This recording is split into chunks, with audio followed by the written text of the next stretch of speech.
All right, seeing as you're tutoring, it'd probably be easier if you were watching my stream somewhere. I do have your screen open. Alrighty, so here we go. Today we are doing video editing for the inept, we'll say.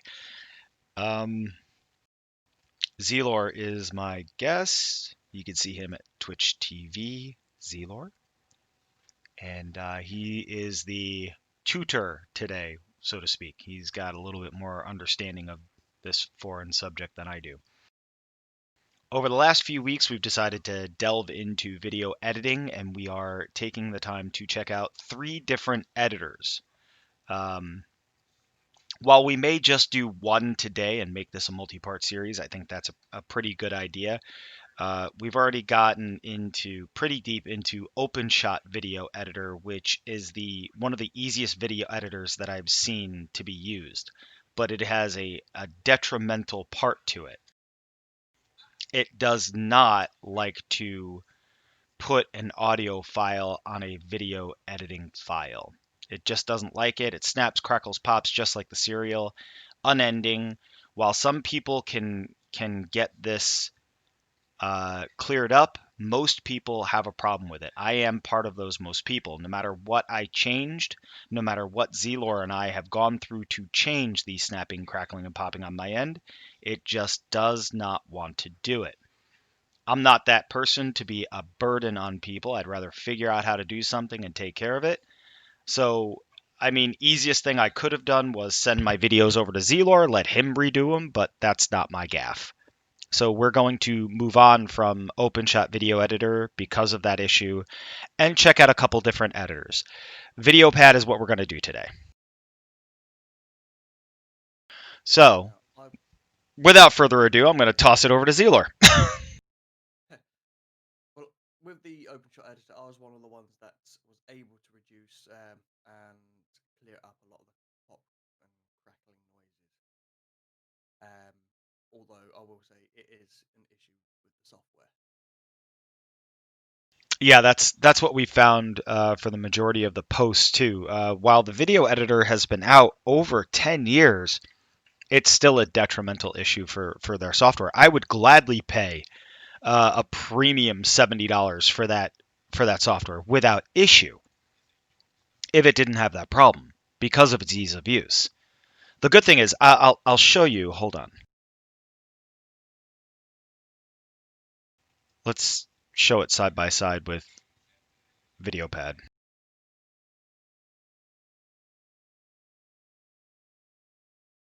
If it decides to, there we go.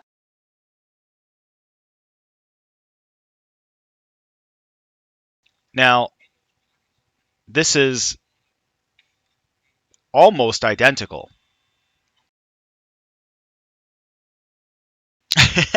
What's up, Sasuke? Hocus Pocus in the channel.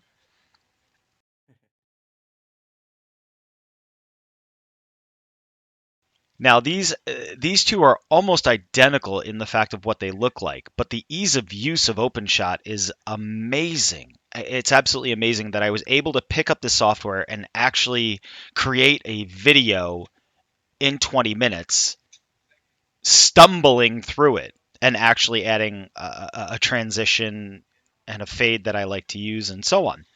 So like I said, the only detrimental piece to this is the fact that it does not like audio.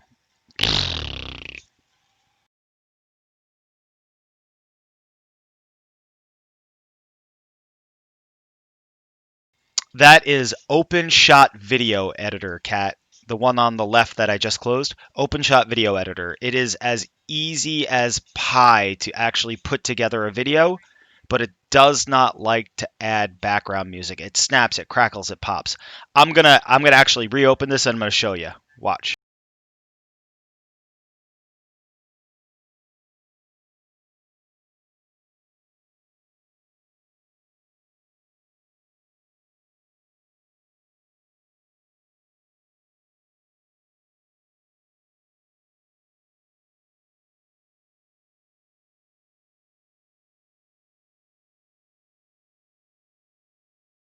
just so you know this, Saint, you can just drag it into the track.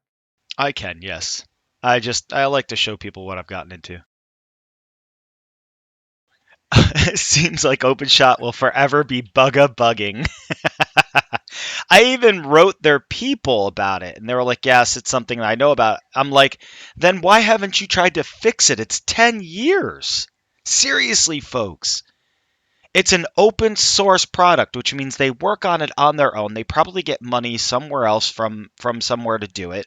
But still, they could be getting money for selling their software. Even if they were selling it at $30 a clip, I would purchase that. Not a problem, except for that problem.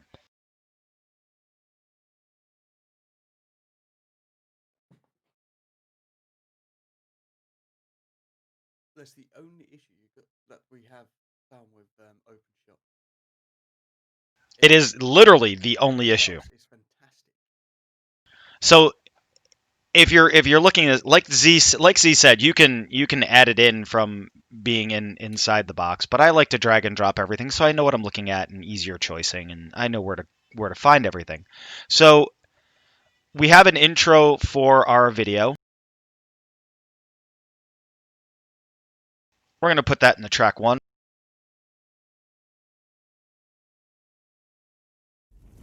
Now in case you've never seen this before, this is my video edit. This is my video intro. That video intro comes to me from one of our members on our Discord, Kota Clan, KOTAKLAN. You can see him on Twitch also. He is an Overwatch player and a consultant. Very, very nice guy. Threw this together for me, I swear. 2 hours, this guy came back to me. I asked him originally, hey, where'd you get your intro? Because he's got a great intro. It's simple, it's to the point. And I asked him where he got it, and he goes, I made it. And I said, what? He goes, yeah, I made it. Are you looking for something? And I'm like, yeah. So I was at work during this point when I was messaging him, and 2 hours later he came back to me and said, "Hey, I got something for you to look at," and sent me a link. It was on his YouTube, and that's what he sent me. 2 hours later, bam, my intro. It's hot. It's beautiful. I love it. He did a fantastic job on it, and it was amazing how quick and easy he did it. Did it for me, and I swear, did it for me for free. But I would have given the guy money to do it. Uh, Even 2 hours worth of work that he did was really worthwhile, and I do offer to give up something to people, and I don't like to take advantage of people. I'm not that kind of guy, so I offer. But if somebody tells me no, then they tell me no. You know what I mean? Yeah, exactly, Kat. It's nice and it's awesome. So that is our intro. Now, the great thing about OpenShot is it creates this fantastic fade transition when you pull a video on top of another one. Now, check this out. We're going to pull this down into track 1. We're going to work off of track 1 currently.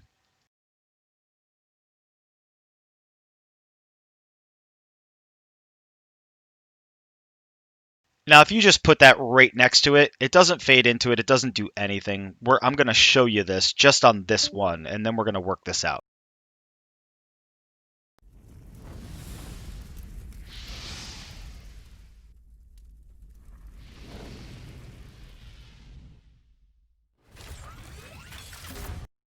Bam, no fade, no nothing. Straight into the video. It's got a little bit of a pause between some blackness, right? That's what it has. That's what it does when it's right on top of it like that, border to border. But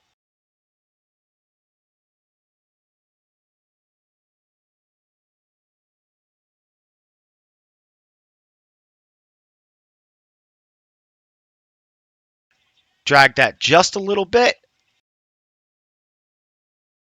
drag that just a little bit, and you get that blue bar hovering over where you dragged it to. That's known as a transition, obviously, which there are plenty of them on here.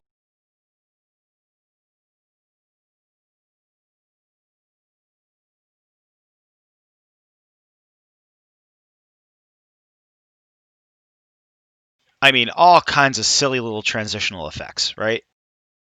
I haven't even messed with that yet. I wouldn't even know how to do it or to tell you how to do it at this point because that's not what I was trying to do when I started.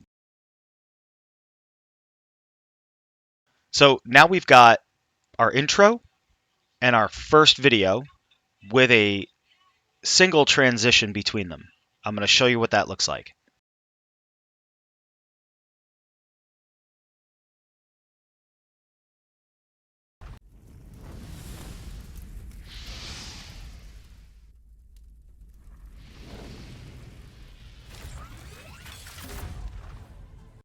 Did you see it? I hope you saw it. Yeah. It was a minimal fade.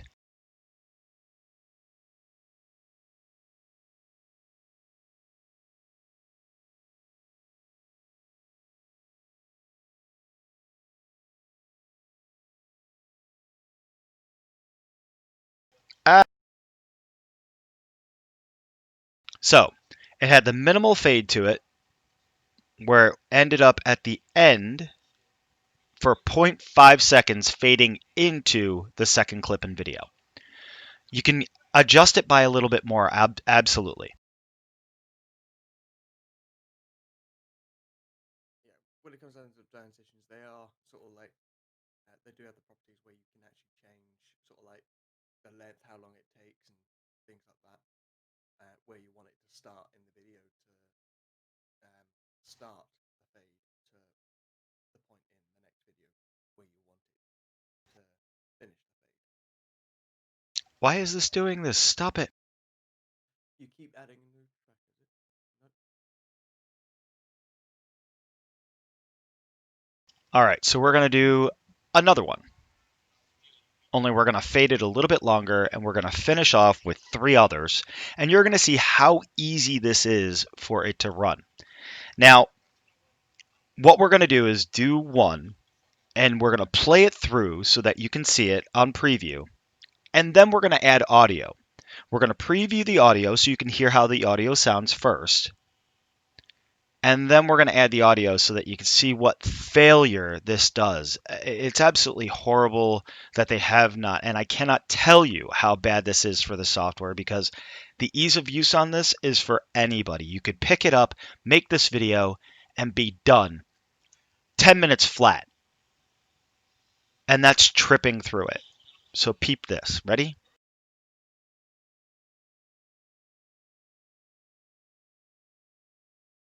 Let me reopen the software. Hold. From start to finish.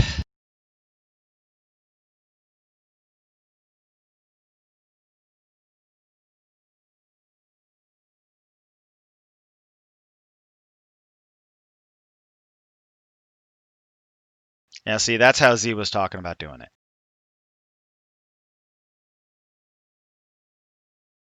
But I know where all my stuff is, so I don't feel like searching. Yeah, I do. I do pretty much the same stuff and thing. Just have my all my assets in the folder, ready just to drag it in. Usually, that's a good idea to do before you start a video editing process, anyway.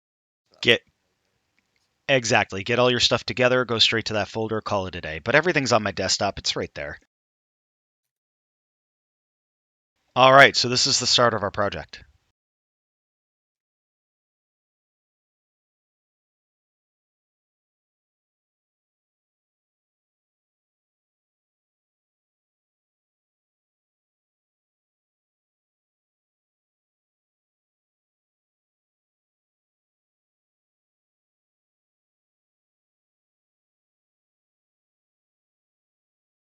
The one thing I forgot to tell you was this has on-the-fly editing.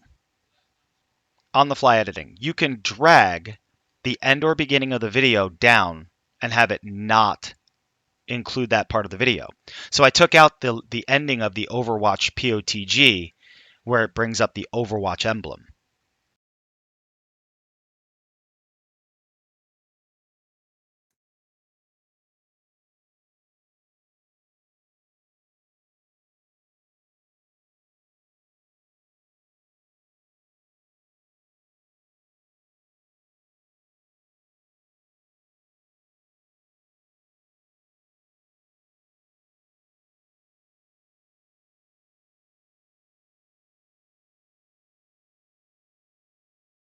All right, so what you're seeing is a small blue lines, or those are our fade transitions at this point. Now we're going to play the whole video for you and let you see what the video looks like right off the bat. That's not editing anything. That's not taking a look at anything. This is on the fly, drag and drop, call it a day, right? You might want to clip a little here, extend a little there, but this is right off the bat what you saw me do.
All right, that is the video on the fly.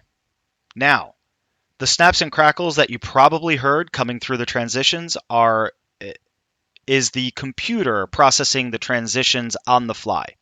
That is not in the video. We can export the video right now, play the video all the way through, and you're not going to hear those snaps or crackles in the transition. So I'm going to export that.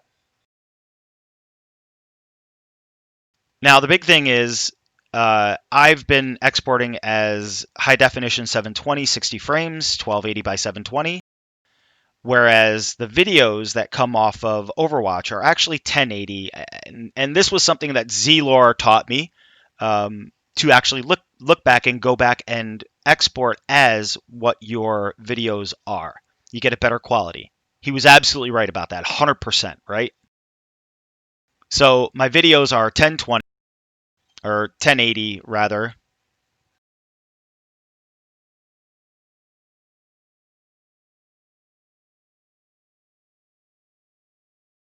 1080p, 60 frames, 1920 by 1080. That's what we're going to do. We're going to leave the MP4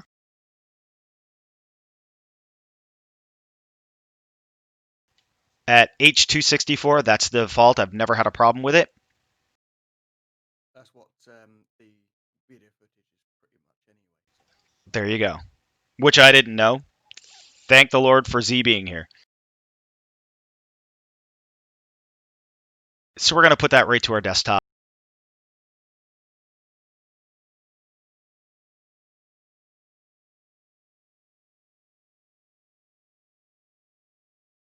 And we're going to watch that puppy fly on the export. So we're going to let this export for the moment. What we're going to do is we're going to keep that at the bottom, that project at the bottom, because we're going to expand on this. Because again, what we're showing you today is OpenShot's ease of use, but also the failure that they have, unfortunately. We might not even get to NCH Day. Maybe we'll just do OpenShot so people can see the ease of use on OpenShot. If you don't want to do music in the background, if you don't want to add any types of sound bites to them, you might be okay with OpenShot. If you want to try OpenShot and try doing that, and then perhaps try and clean it up, maybe we can get Zlor to once again share publicly what he did to clean up on his, and then you might be able to try it, and it might work for you. I tried it, didn't work for me, so we're not using OpenShot, unfortunately. I did have the instance of wanting to use OpenShot just to do my videos and then add audio in using something else, possibly, maybe, which could be an answer to it. Because again, I do like the ease of use of OpenShot, but if I can learn another software that's going to do everything, there's no sense in me trying to do both things at once.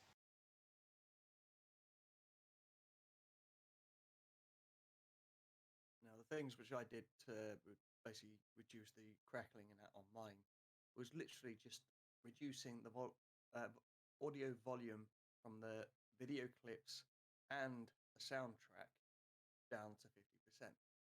But we tried this with Saints.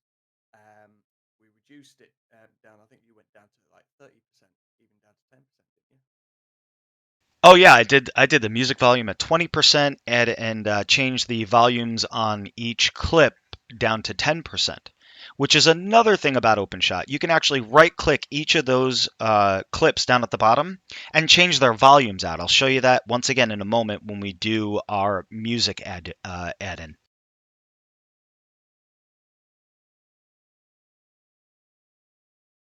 I mean, it's a simple program to use, but there are advanced options. But I've played about with Adobe Premiere and a few other um, video editing programs in the past. Um, Now, obviously, something like Adobe Premiere, when it comes down to transitions, you're literally doing it by keyframing, so you know where you want it to start and finish, and you adjust the levels for each frame. Now, at some point, Z will tell you that in English because I don't understand a damn word of it, honestly. Uh, Again, I never done video editing before, folks. Never touched it. Never done photo editing before. Nothing. And I picked up OpenShot and started using it in 20 minutes. Z will be able to tell us more advanced and put it into the dictionary of dumbness for me.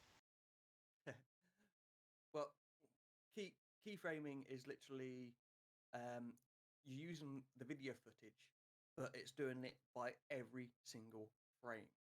So you're talking each frame is a still image. So obviously the next frame is basically when something moves, sort of thing. Ho So one ho! frame, for an example, if you've got someone, basically it could be one frame could be sort of a smile or someone smiling, and the next keyframe will be the next stage of it going into, say, um, going into a straight face. So, so like he was going from a happy face to a sad face. Hmm. It's all the steps, every single still image in that instance for you get to go down to that sad face. So what you're telling me is then, for instance, on this first clip that I'm looking at right here, right? You're telling me that if that clip were 15 seconds, it might have 375 frames, and we can take out any number of frames from within it and then just put it together. Yes. Okay. Once again, Yeah, for something I understand basic film, but I didn't know that it was possible with that. We do have our export complete, though. Let's check this out.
Amazing, right?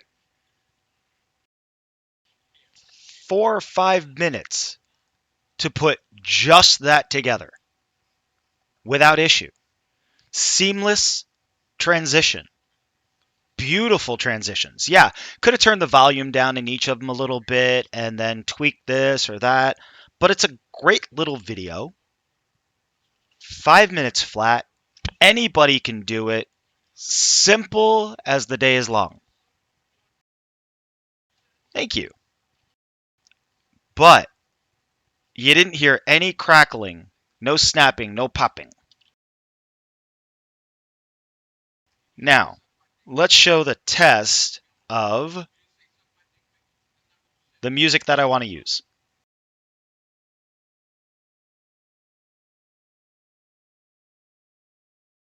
This is a indie rock, non-copyright music, again, provided to me by Kotaclan, Kotaklan on Twitch TV. Really great member in our Discord. Provided to me by him. I'm sure I could have found some stuff, but he asked me for some samples of what I like. This is what he found, and I actually really do like this. There's a vocal and a non-vocal. I'm going to show you the no vocal because this is what I usually use.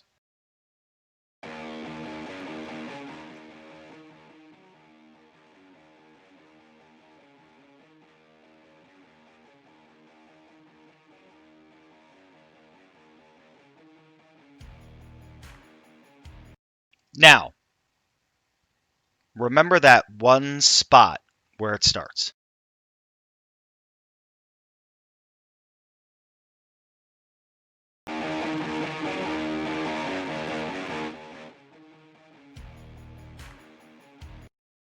That bass spot where it goes doom, doom, doom, doom. Keep that in mind. That's going to be the spot where you absolutely grab your ears and want to gouge them out. So this file has no snaps, crackles, or pops, right? Right, Z? Correct. There's no snaps, crackles, or pops. I've sent this to Z. Z's used it in one of his videos as a test. I would love that, Emmy. Give him a shout out for me, please. So there's no snaps, crackles, or pops, no serials, no nothing on this audio file. This is the audio file that we've dragged and dropped.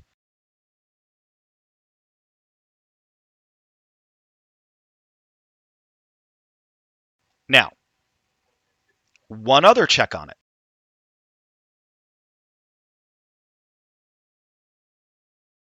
We can preview the file through OpenShot.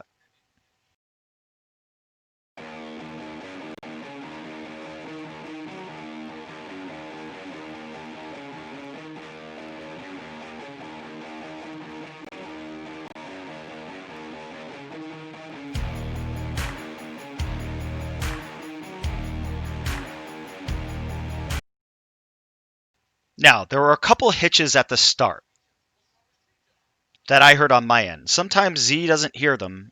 I'm not sure what the hell it is. Not sure. But we're going to try this. So now we're going to drag and drop once again.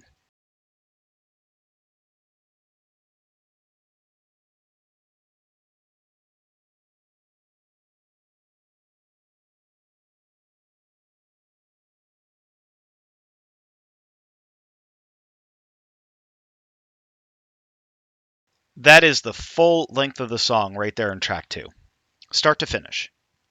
Obviously, we're not going to play it that long. We're going to go back to me telling you that you can edit this on the fly by dragging the file. So in this file, we're going to drag and drop and cut the music out.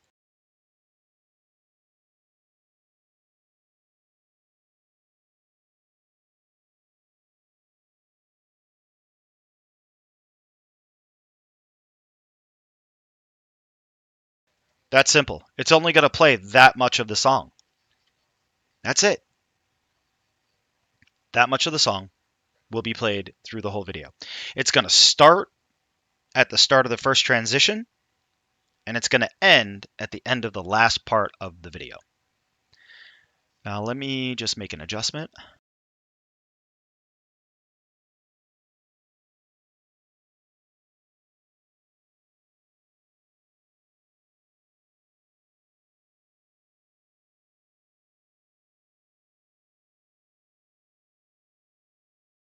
So up until this point, we have added on-the-fly transition. We have edited 2 parts of the video, and we've now added music to it. So let's preview this project.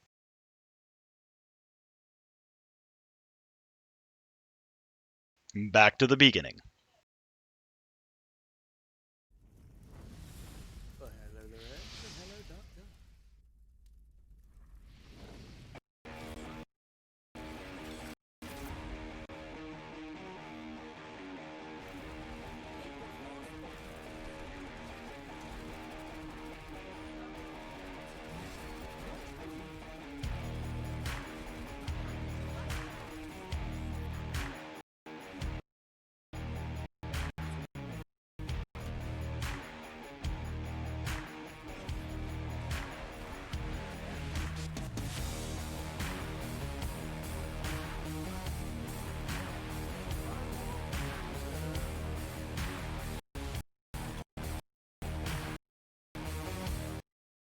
All right, just a couple things for those who've just joined us. When previewing through OpenShot Video Editor, the transitions are done on the fly, so the hitching that you're hearing is the computer trying to keep up with processing the transitions. This in no way ends up in the video, so don't be dissuaded from that. And number two, thank you so much for Refinish. She's subscribed 6 months in a row. And not only that, but last time that I was streaming, she bought up on subscriber points. Thank you, thank you, thank you so much. So once again, the hitching that you're hearing in the is the processing, not the I actual video. I can explain to you basically why the program does do that. Hit me. What it is treat the editor and the preview box as both like a scanner. Now, as I was saying about when it comes down to the individual frames earlier on, now what this is doing as you're going along the player, it's literally going through every single frame, and that's where it comes into the preview as well.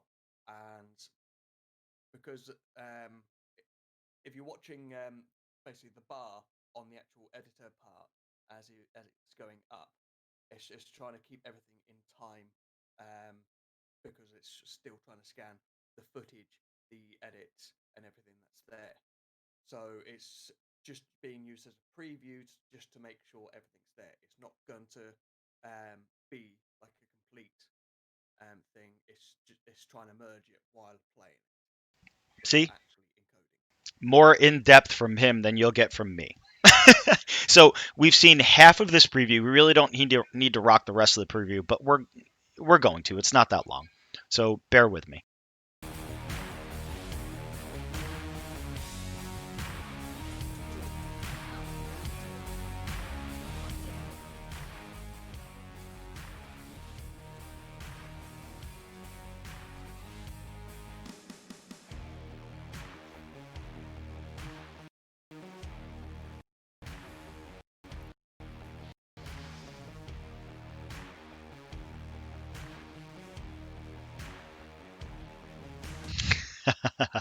Follow the pink little sparkle path. So that is what you saw, and while it is an abrupt ending, there's a way to get around that in OpenShot also. So we're not going to export this project yet. I'm going to show you just a couple more quick things that is normally done. Now, you can right click.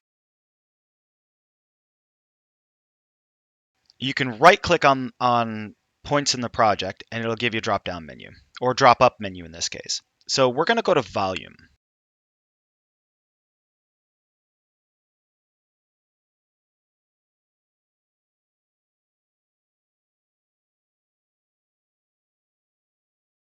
We're going to make the volume 50% on the music, so it's not as loud in the export. And we're going to drop the clips at the bottom to 10% each, except for the intro and the outro. So I'm going to do that real quick.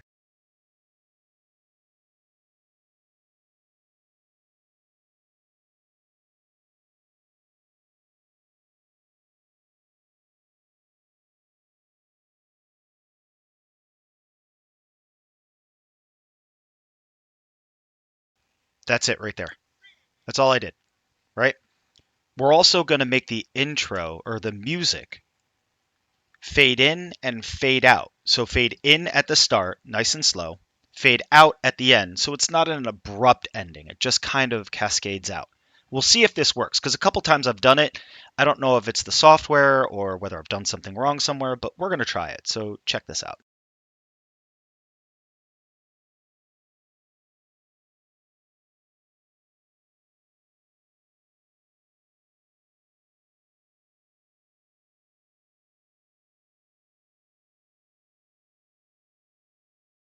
See it?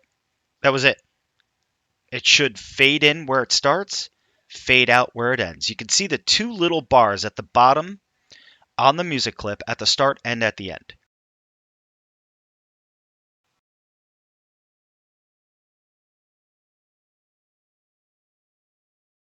So let's give that a little play.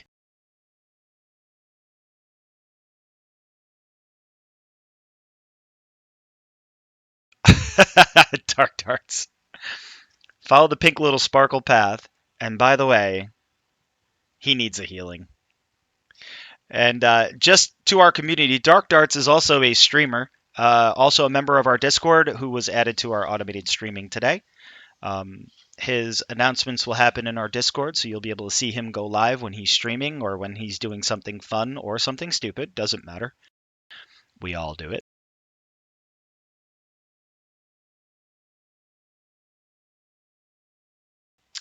There is an announcement for that, Emmy. I forgot what the command was actually. Helltaker would know. There it is. It comes up. Nice. So we're going to rock this right now and listen to this once more. We're not going to go all the way through it as long as we can see it was the fade in or the fade out.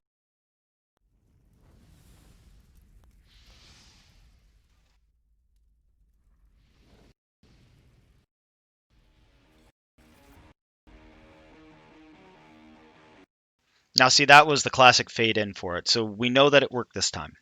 All right. So we have the fade in. We should assume that the fade out's going to work. I'm going to go on an assumption. So we've now listened to this clip.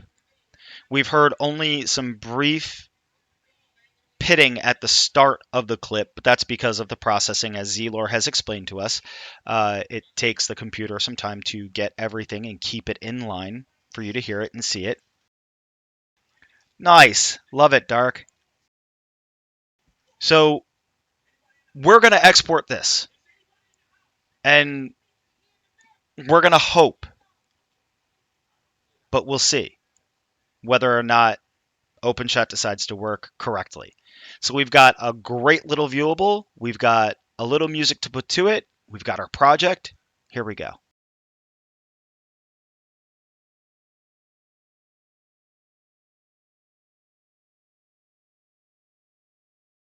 Now, just to go into the um, FPS a little bit more.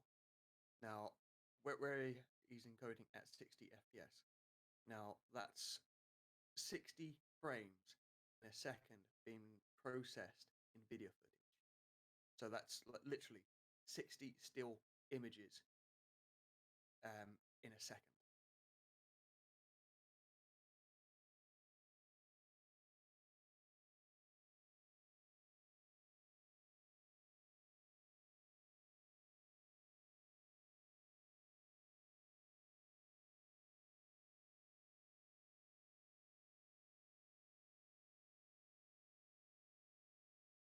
All right, so we're going to let that process. Now, this is where the disappointment comes in. This is where OpenShot Video Editor absolutely disappoints you most times.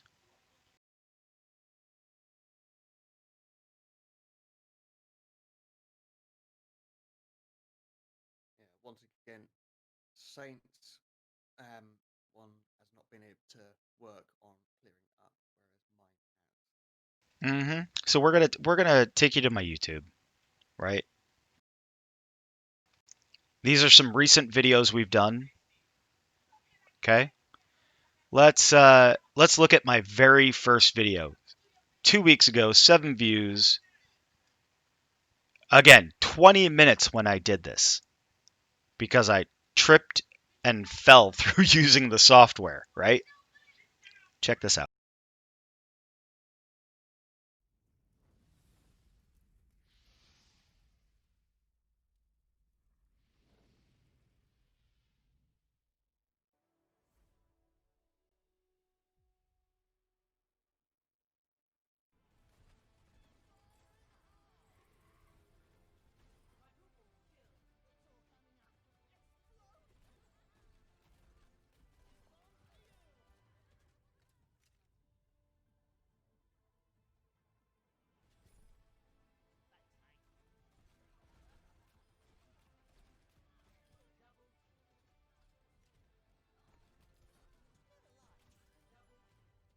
Remember, when a Genji's deflecting, never ever throw it at him.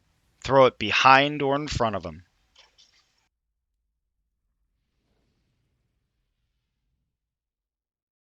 That was it. That was the complete video that I did in 20 minutes, trying to learn what I could learn that quick.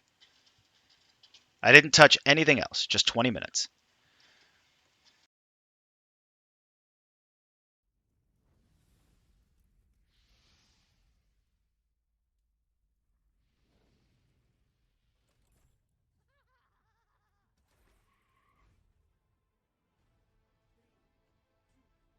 Y'all have seen me do this a couple times.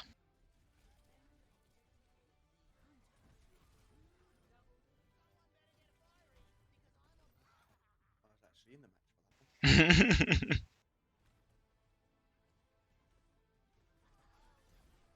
that one. Nope, he gets no shot at getting that wheel off.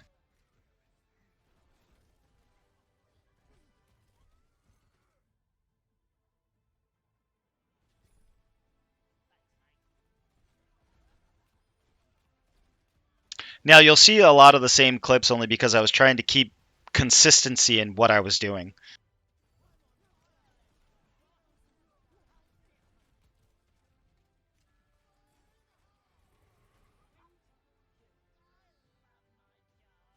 And just so you know, I killed her too.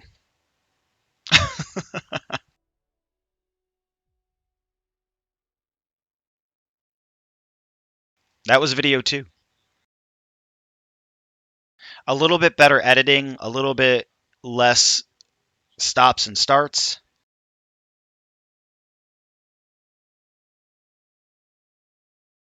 In this video, I added some Soldier of Fortune 2 sound clips from my sound clip library. Um, you're going to hear the snap and crackling. In fact, let's go back to that. You can hear it at the start.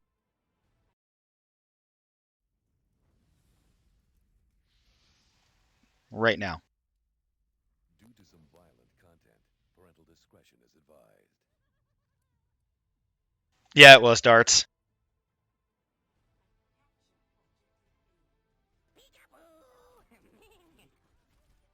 Now, on the short video file that you heard peekaboo, no snaps or crackles.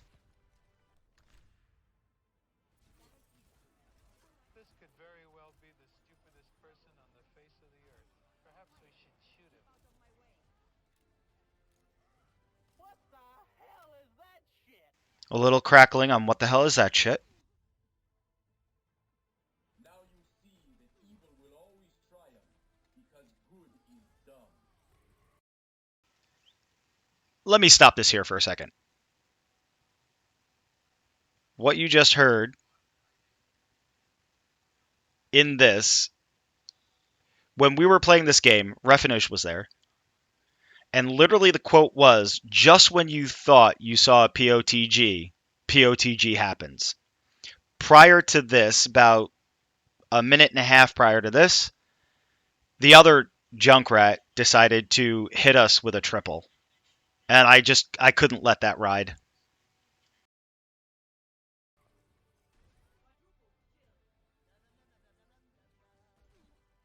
You gotta love the Spaceballs quote anyway. Mm-hmm.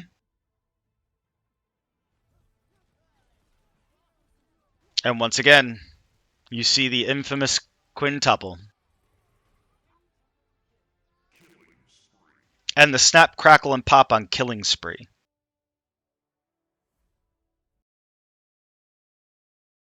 So that's what we're trying to avoid, is the snap, crackle, and pop in the audio, which OpenShot seems to have a problem with. It was at this moment that they fucked up.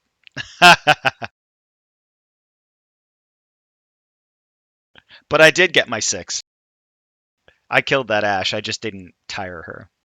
She was already tired, so to speak.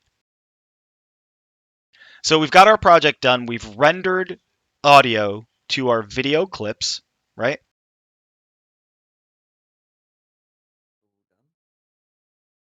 All done. 100%. Now, let's crack this puppy open.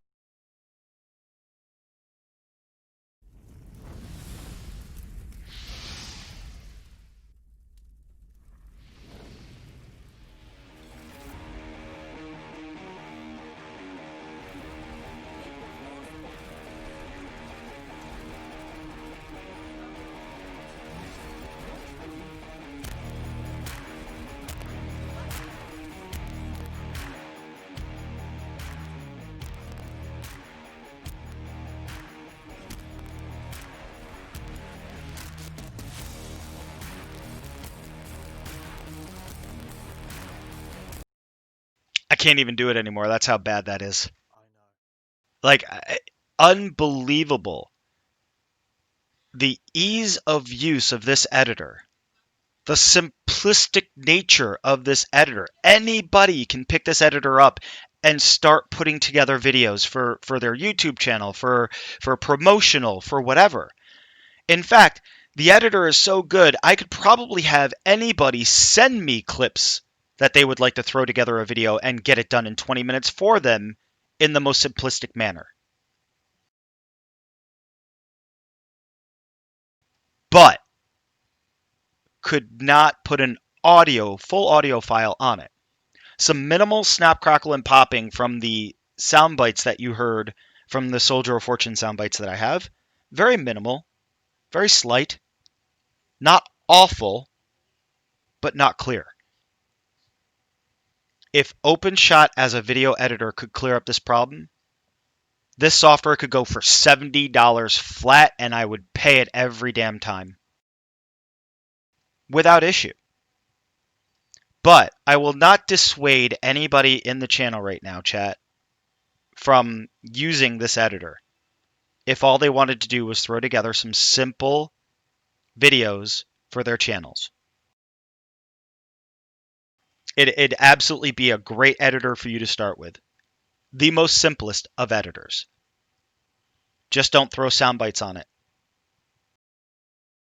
Could you find another way to probably do it? Yeah. You could probably utilize OBS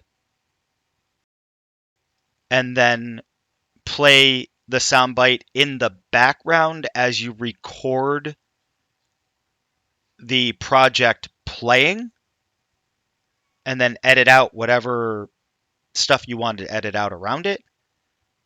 But again, one step too far to have to utilize a simple editor. And if another editor is as easy to use as OpenShot and can do the whole job, there's no reason to utilize OpenShot then. What I did last time was I utilized OpenShot to make my video, then I opened up VSDC free and put the audio file on that, and I stumbled through that because it just looks so damn intimidating. I'm going to show you that real quick, just what it looks like, because today is actually about OpenShot. So we're going to look at VSDC free just so you can take a look at what that looks like compared to OpenShot. Ready for this? Check this out.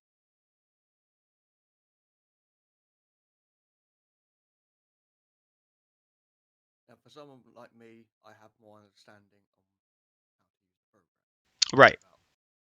Absolutely. Zelor understands this 100% more than what I do. Could I take the time to learn it? Absolutely. Everybody knows I'm a busy kid. Every minute that I'm not doing something, I'm doing something else. So I haven't, again, over the past 25 years, ish of gaming, I've never used a photo editor, never used a video editor, never done anything of that nature. Back in the day when forums were big and we had forum signatures, everybody else made my signatures for me. Just said, hey, what do you want in it? And I'll do it. Bang, bang, bang, right? So here's VSDC Video Editor. Blank project. Let's start there because obviously we would start a blank project. All right, project one, the author's me. I'd probably publish it. That's me. Description, don't need. Copyright, DSP, that's us. That's me, right?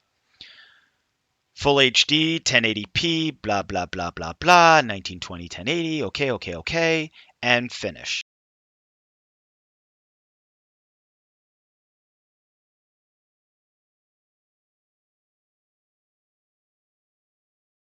That is the full screen of it.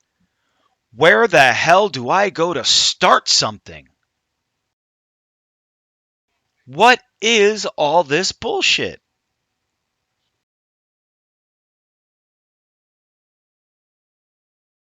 Holy crap. Where do you go? What do you do? Well, the first thing is first, add in the footage that you want to use. Where? Where do I put that? You can either drag it down to the bottom editor bit, or you can drag it into the Objects Explorer, where you can actually put your assets into it. Okay, so I can drag stuff to here, Yes. over here on this left box. I would have never known that. I mean, I could stumble through it because it looks almost like OpenShot. Let's take a look at this. Hold on.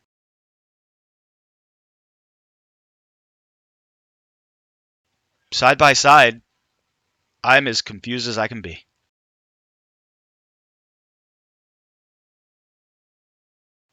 Basically, the Objects Explorer, as they got it there, it's like you can open up a folder and have all your assets in there, obviously from within the program itself.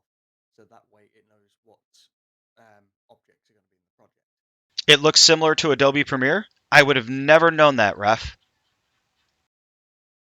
This I, is where I do know, where I turn around and said, by first looks, I would know what to do on startup purely because I've used Adobe Premiere.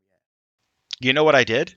I dragged my project into here, into the bottom, and I dragged the music into it, and I looked around for an export button, which I found up here because it was red, and I hovered over it. Ready?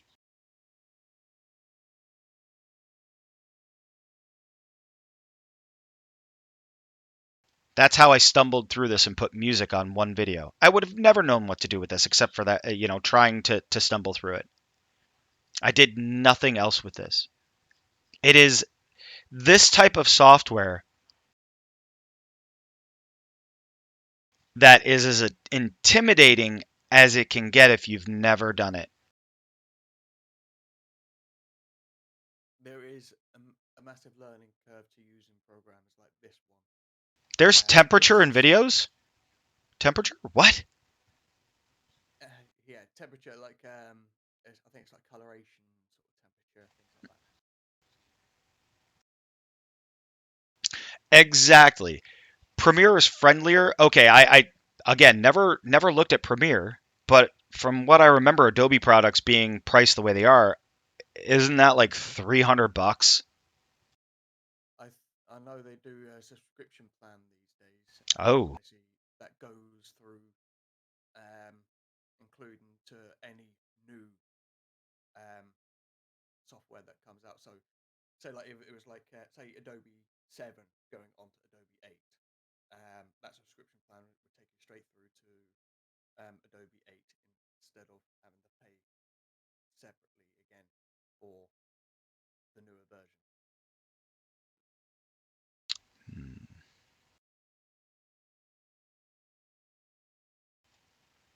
and yes, Emmy, it's very confusing when it's somebody that's never utilized it. I mean, the way they tend to treat basically this sort of program. It's literally a video. It's Photoshop, but for videos and designed to go through each frame once again. And this is where it gets a lot more complicated. You've got to think if you're using 60 frames per second, that's 60 still images within a second. That's a lot to go through to try and get things done basically where you want it and how you want it, instead of just the simplicity of, say, putting in transition just this point and this point there. Right. So from A to B. It's like cutting out backgrounds and things. Years ago, when it comes down to video editing, it was a lot harder because you'd have to literally go through every single frame and literally cut the background out of every single still image. Z, it seems like they're having a problem hearing you. So let's see about turning you up. Right, hang on. I'll move my mic a bit more. Wow, he got some bass. Bass.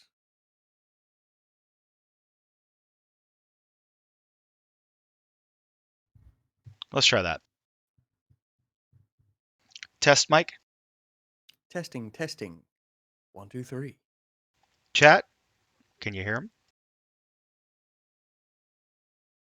Booyah, better.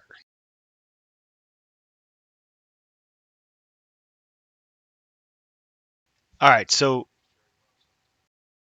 let's see. So with this one, VSDC, where am I dragging and dropping, and what am I doing if I wanted to add music to this one specific video? Right, so just that one specific video, just drag it into the Projects Explorer.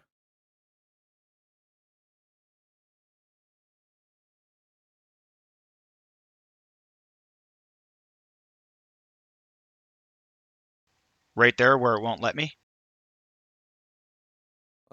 Most programs would actually allow that. Can you drag it to the timeline at all? It might add it into the automatic. So this program does not allow drag and drop. Oh, no, there we go. You got it. Boom. Usually, when it comes down to the Project Explorer, that's where it would be, where you end up having that stuff. All right, so that would have dissuaded me straight from it right off the bat then. Yeah. So yeah, drag and drop is something you definitely want to use in programs like this. It makes it so much easier. right.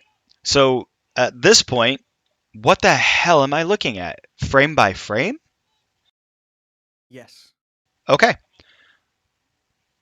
Now, this is exactly what I did. And then the music.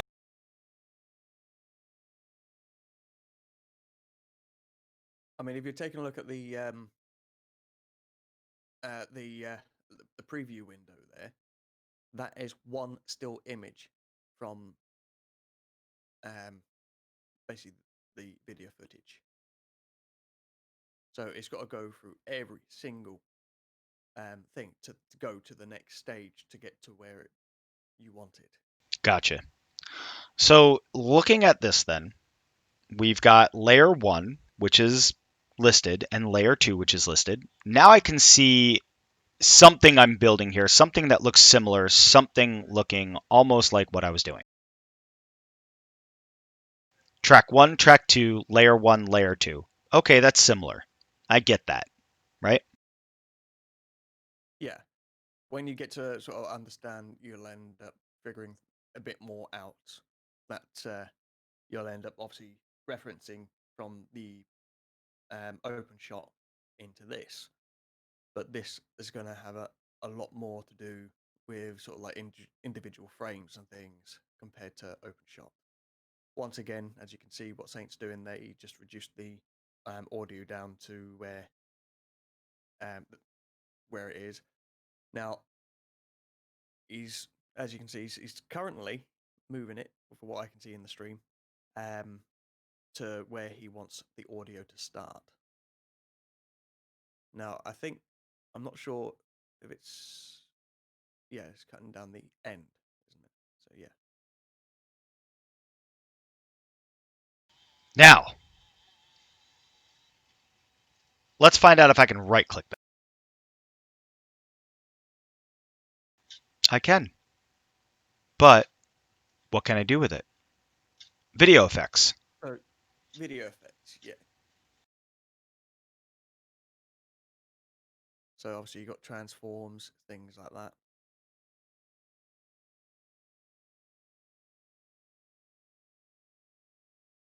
But obviously, there's nothing there really to do with because you got.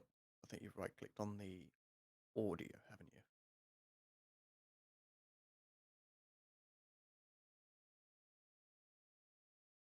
All right, so we were gonna fade in, but holy crap!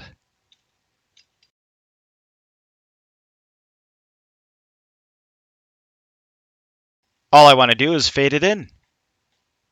The hell's all this? It looks to me they're literally what it's going to be done sort of like frame by frame on some bits, because it's obviously asking for positioning where you want it, and basically to start, finish, things like that. But I already did that. I already did that in layer 2 when I dragged the audio in there and adjusted it down to start where I wanted it to start. So it's the same spot I want my fade in to start. So what? Do we lock the start position on this? So you got the position on where let's see. Let's see if we can get the.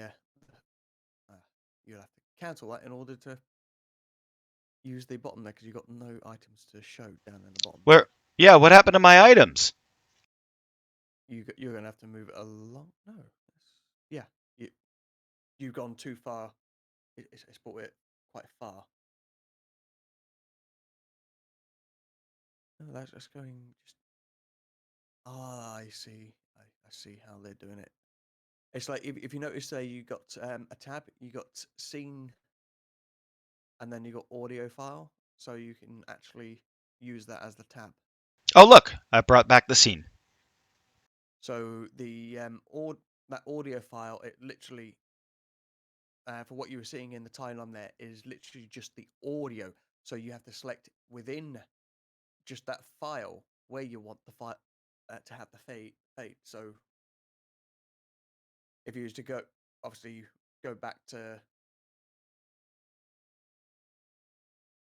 um obviously we obviously doing the like the fade in. So go back to layer 2. So yeah, you go to that.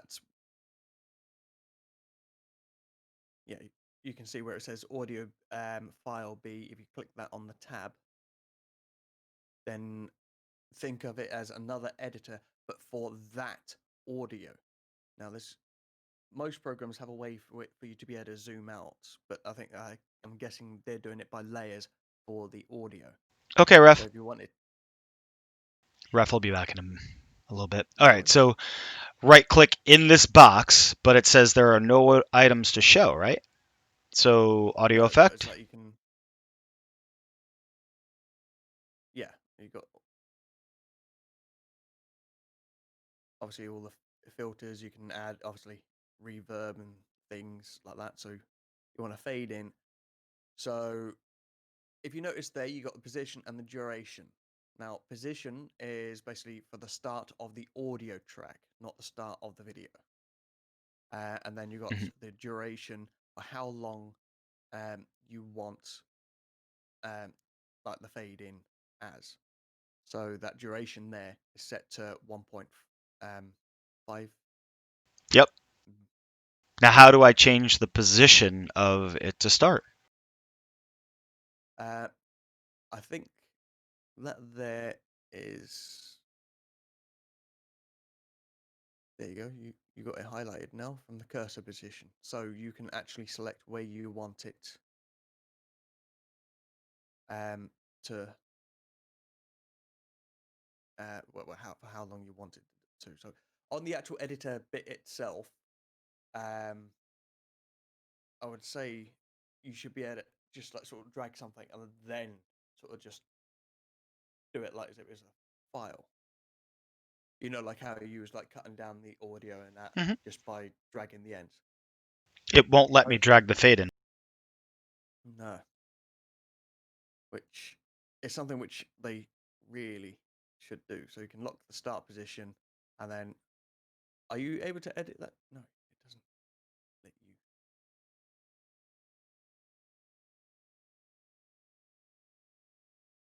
From manual position, tick that. Now you should be able to edit there. Can you edit the positions?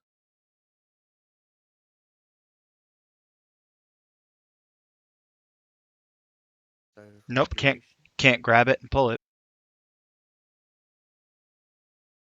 And I can't pull the Right. bottom. Right, do it. Click from beginning scene and then click OK. Let's see if it adds in a layer to the audio. There we go. There we go. Now you can drag.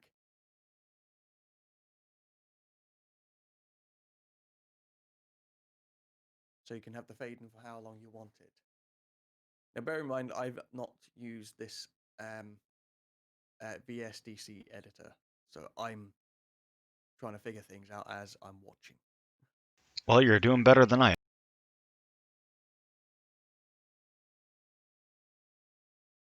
All right, now how to go back to our original.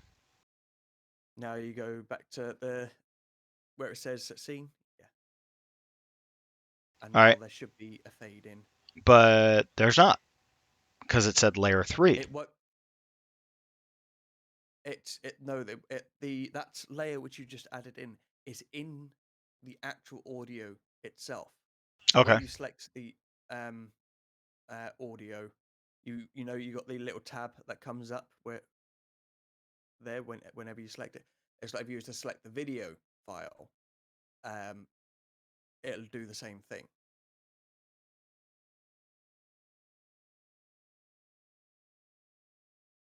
So it's still gonna be there. The fade in is there.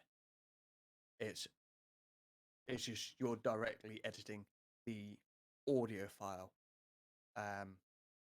basically from a different position in the editor.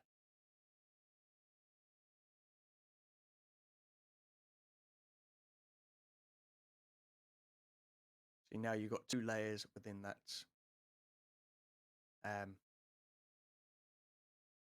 within the audio file now. Got it. All right, so we've faded in, we faded out, right? Yep. Let's preview. I changed this from 720 to 1080. We've got our original stream education video 1. So just so everybody knows what we got, what it's looking like.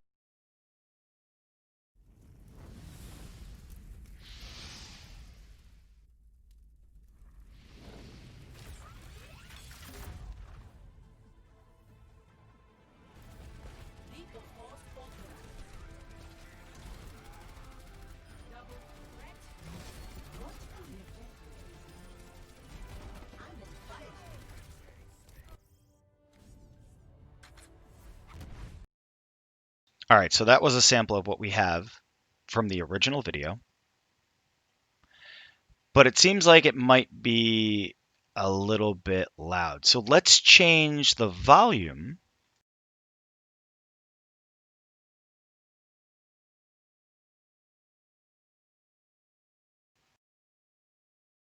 You know what? Let's not get that advanced. This is what we got, right? This says player pause scene. We're obviously that's the preview button probably. So let's try it. Yeah. Let's see what happens.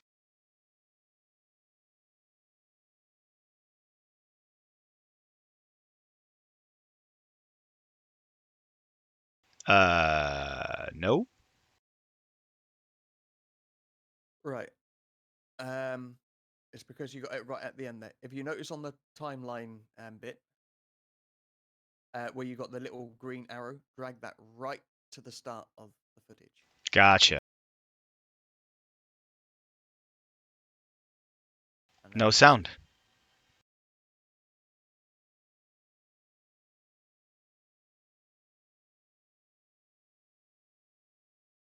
There's no sound in the preview.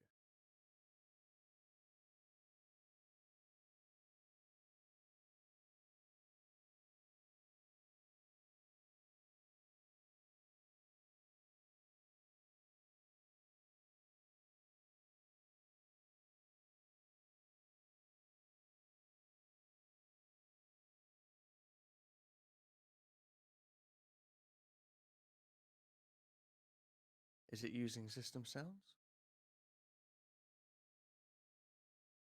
I don't know. No idea.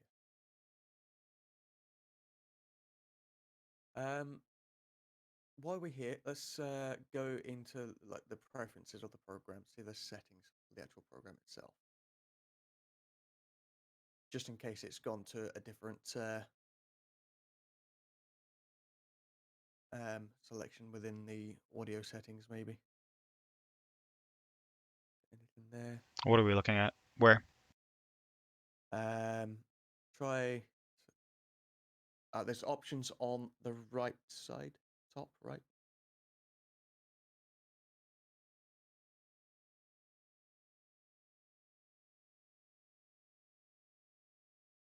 So player options.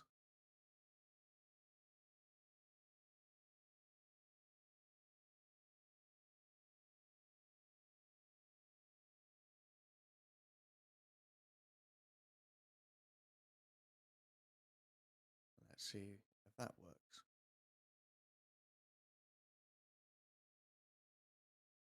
Negative. No.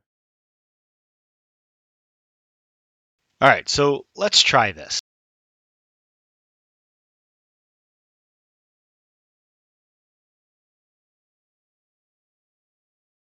Let's watch it lock up. Same. Just curious. You know, on the left side where you got like the scene note selection bit above there, you got a plus and naught, and then you got a slide bar. What is that slide bar? Where's that, bub? On the left, you know, just underneath where you got the object selection, and above the little editor bit, you should see like what looks like a slide bar. It's got a plus and a minus. I see that. You know what the Is that problem is, anything to though? do with the volume? I don't know. You can't select it. I can't do anything with it because VSDC has locked up. Ah, yeah.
Let's see if it has project recovery.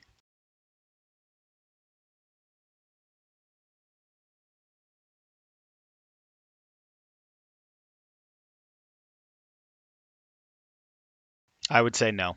So all that work that we just did, all that time that we just spent is shot. Anybody else seeing a pattern here? Right? That's the downside to programs when they don't have like a project recovery, because programs crash.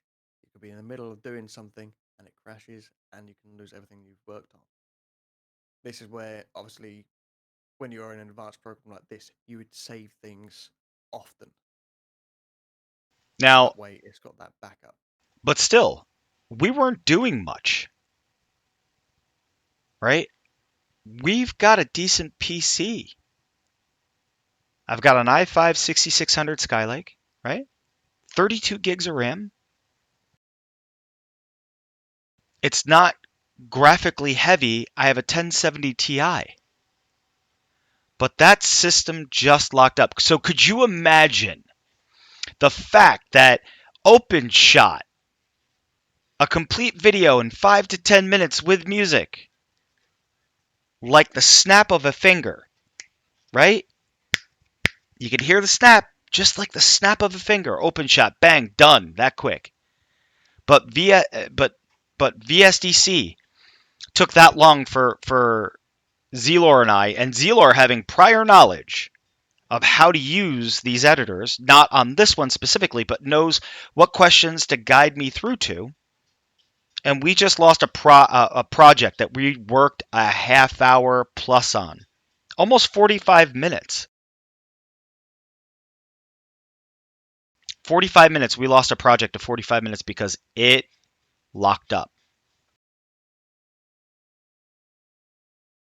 That instills no confidence in me for this editor. And because it's as complicated and confusing as MZ said, right? It looks confusing to me, she said. Emmykin said it looks confusing, which it does.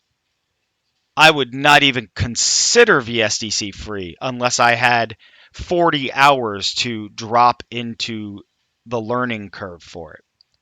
So I'm done with that, right? Right off the bat, I am now frustrated.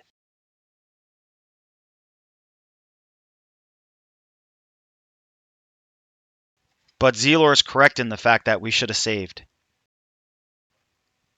Anybody in PC knows saving is essential. It has to be done. You got to get to it.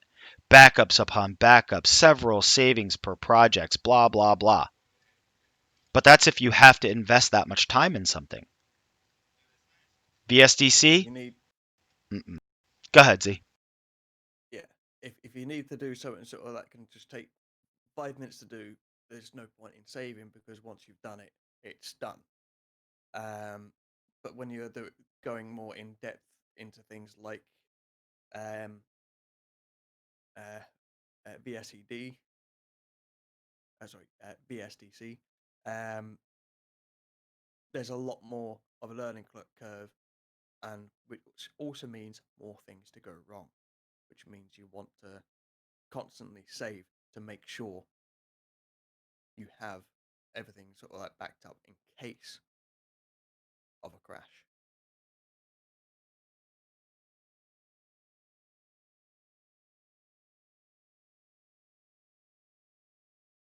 You're seeing it. Uninstall, get rid of it. I mean, this isn't sort of us saying that VSDC isn't a good program to use.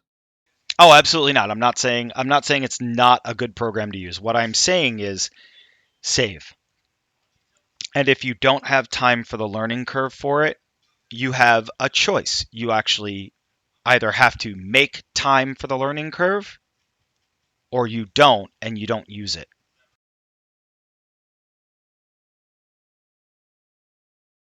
So for today, what we really wanted to show you was that there are free editors out there. There are editors that are ease of use and there are not. But if you are just looking for a start of video editing, OpenShot Video Editor is a really good editor to use sans audio file. VideoPad Video Editor is the third editor that Z had mentioned to me the other day when we started wanting to put together this stream for educational purposes for streamers. And the thing that he said was VideoPad Video Editor looks almost as easy as OpenShot. Not verbatim, not in so many words, but that's what he said. He told me that VideoPad Editor was almost as easy as OpenShot. So now I'm going to open up both so you can see them just visually. We're just going to look at that quick visually because we're at 3 hours or so. I'm sorry, we're at an hour and a half for this session. My goal was an hour and a half for today. So we're gonna open this up and make next session about OpenShot versus VideoPad. So let's take a look at those two.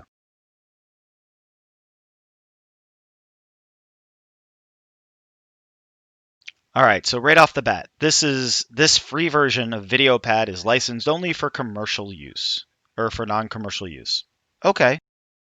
They do have a home version which is $39.95. And they have a pro version which is $69.95. The home version allows for 2 audio tracks or something other or other. And the pro version allows for unlimited tracks. So let's hold on a second. Let's see.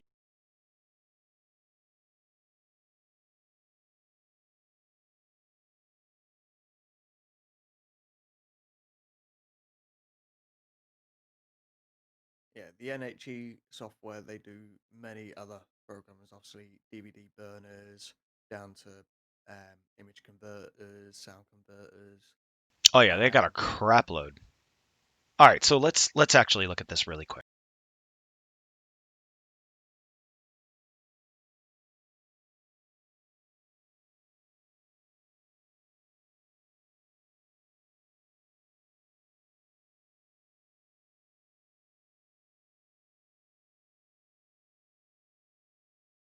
All right, so this is NCH website. They have everything. So many softwares. So let's take a look at purchase.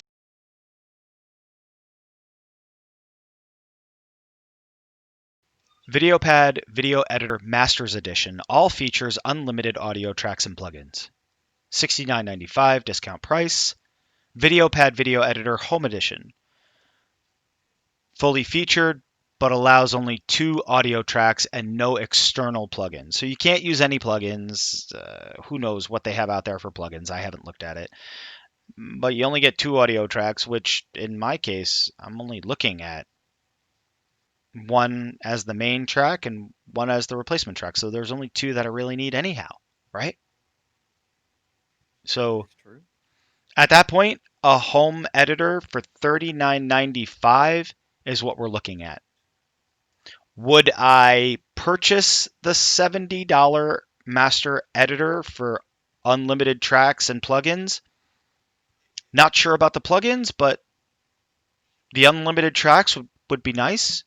And again, you heard me say earlier, I would buy OpenShot for $70 if in fact it did not have the audio issues. So, with that in mind, we now know that the Master's Edition for VideoPad Editor is $70. Okay. Now, they did have a subscription version there as well. Ooh, subscription? No. I don't want to be time constrained. Yeah. I don't want to be time constrained. I don't want to pay a monthly subscription to something that I might not utilize every month. It's like WoW. It's like playing the game WoW. Who wants to? Don't.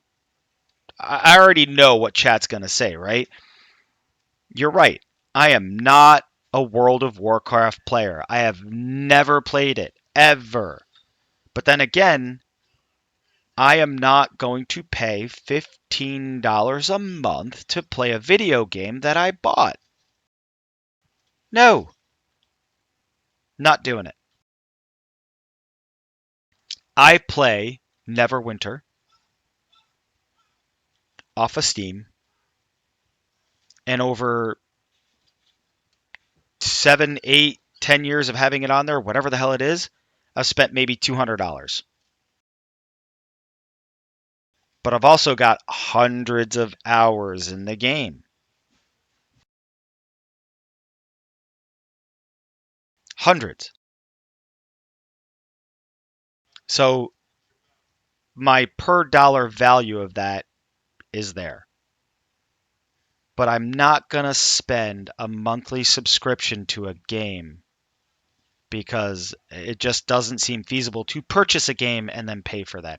Same thing with softwares. If I were Refinage, right?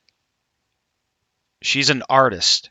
She does graphics. That is her education. She went to school for it. If she were making money on doing that, maybe a subscription to something like Adobe Premiere would be proper for her utilization, right? Or anybody's utilization. If I hired the same guy that was doing the real Kenzo's videos, right? Or if I were hiring Zelor to do my videos and put things together, maybe a subscription would be justified. But I'm not. So a subscription-based software is not for me. I want to be able to pick it up when I want to pick it up, put it down when I want to put it down, move along when I want to move along. So we're looking at this one, NCH, or I'm sorry, VideoPad, and $39.95 for a home version, $69.95 for the pro version. I said I would spend $70 on a pro version on OpenShot if it didn't have the problem. I think we're justified at that price marker. But is VideoPad worth it? There it is, open, right? Let's open OpenShot again. Hold on.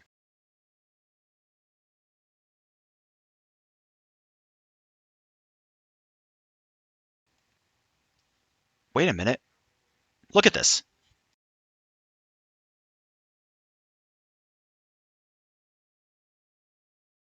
Few more additions in the toolbar, right? That is true. Looks quite similar, right? It says click add files. Where's the add files? Click add files or drag and drop files here. Oh, wait, there's the add files button right above it. Holy crap, they don't make you search for it, right? So click add files or drag and drop files here. Hold on a second. It can't be that. It can't be, right? Wait.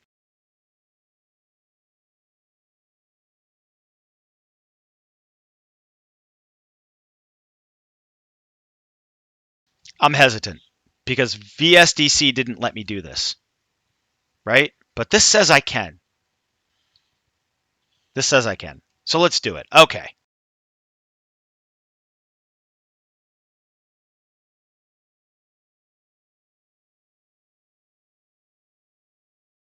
Holy hell. Look at that. What just happened? Hold on. There's our intro. Here's the preview, which looks similar to OpenShot. Right? Just with a few more buttons. Right. A few more buttons. It's got a timeline, right? This is looking at the intro, just like Zelor said, on the single frame per second shot, right? Yep. Oh, look, we can preview the play. Let's see.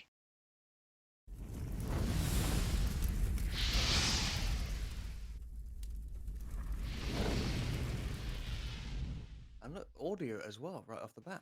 And yeah, exactly. I've got audio right off the bat. VSDC did not have audio on the preview. Why? We couldn't figure it out because it was so damn confusing to see. Right? So already we're looking at an editor that may be just as easy as OpenShot to use with volume.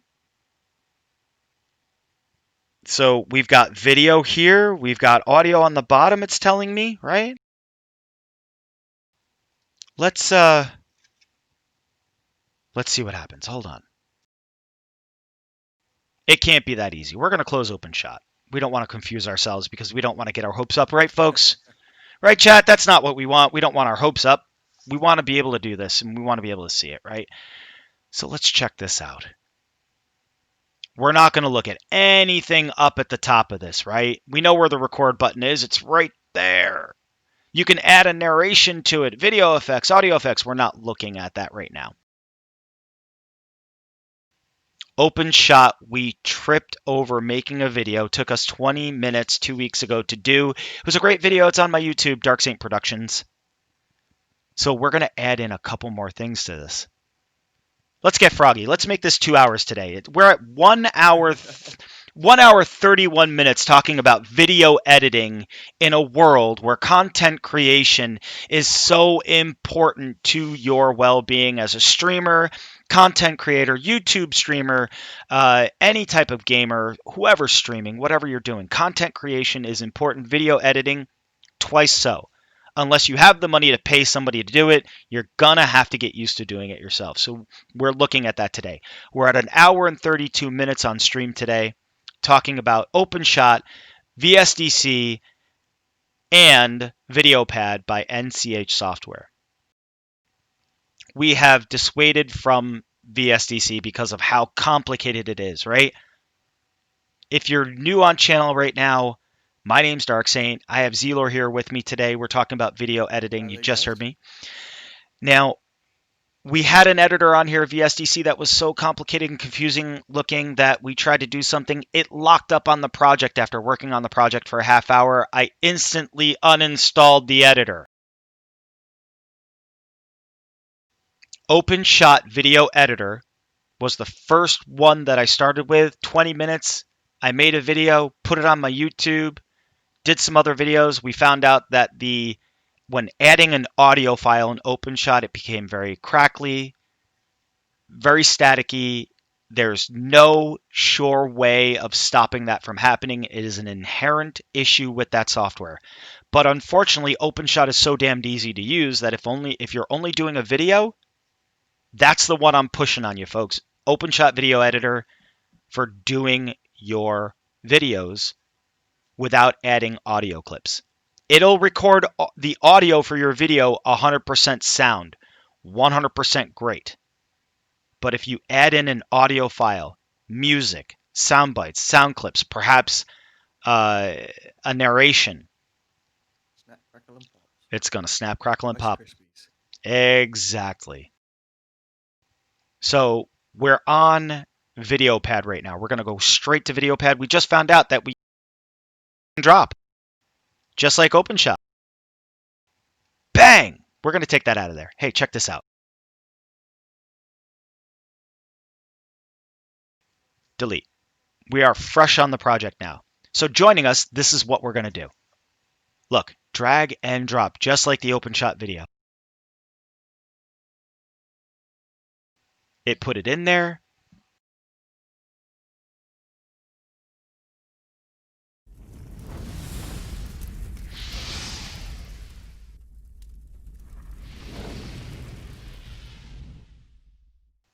That's my intro in all of its fiery, flamey gorgeousness, right? What else can we do with this? Let's find out.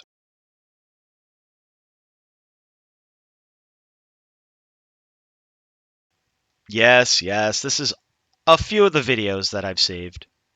Some. And you'll notice in some of the titles, it says quad, quad, quad, quad, quad. Apparently, I'm just a quad killer. But I'm a consistent quad killer, just to let you know. We're going to play a quick clip so that you can see and hear that there's no issue with the clip we're going to add. Most of these are POTG clips, so they're 25 seconds apiece.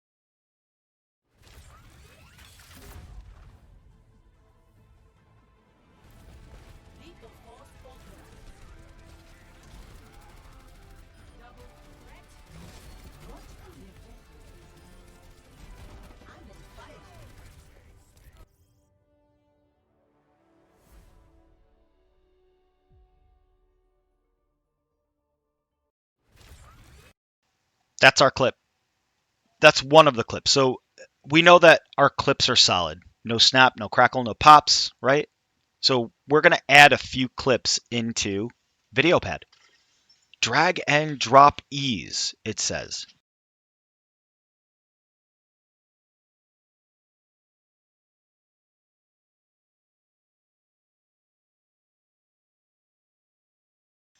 All right, there's one.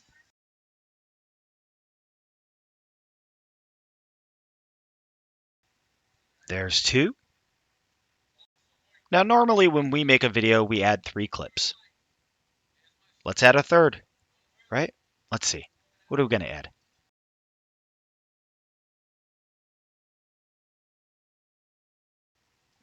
I don't know.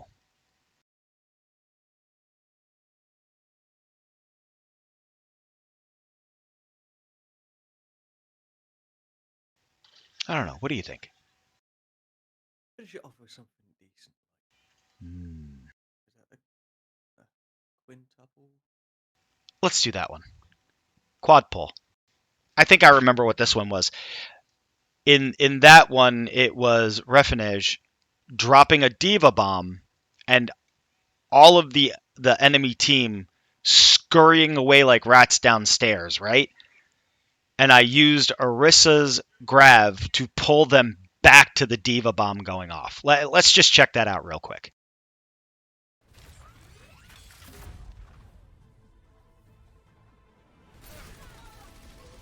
Nope, it's not.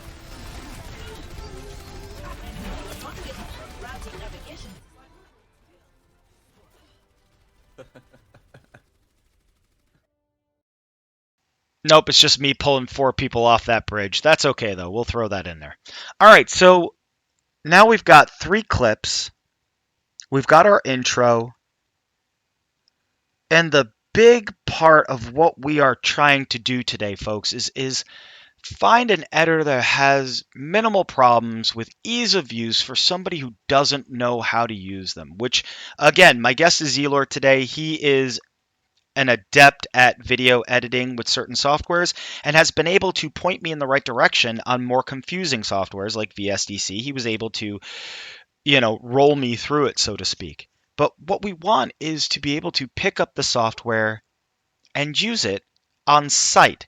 I'm not talking about getting advanced with throwing all kinds of texts on it and transitions and effects. I want to be able to make a quick video that looks good, sounds good, and doesn't have any snap, crackle, or popping in it, right? So this is what we're doing. We're working this. So we're going to drop our library and music. We want music. I mean, you can play a great video without it, right? Let's give you something to look at real quick. Hold on. The first one we did, no music, no nothing, just a decent little video. Here it is.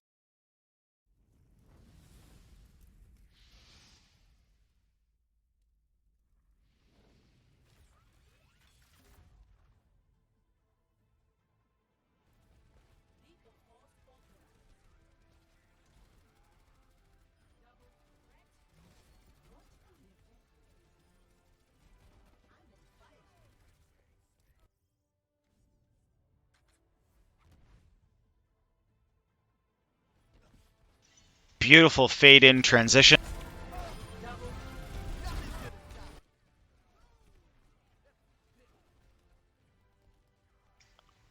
Beautiful fade in transition going into that.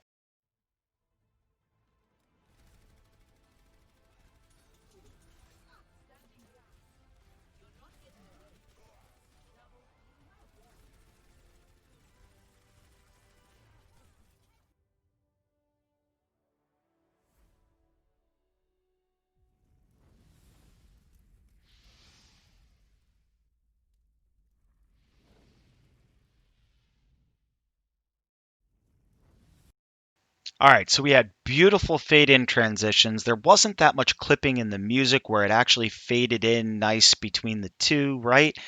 Or between the 2 or 3 clips. No music. Kind of a bit boring, right? I mean, only a narcissist would want to look at that video again. Just kidding, we're not going to do that.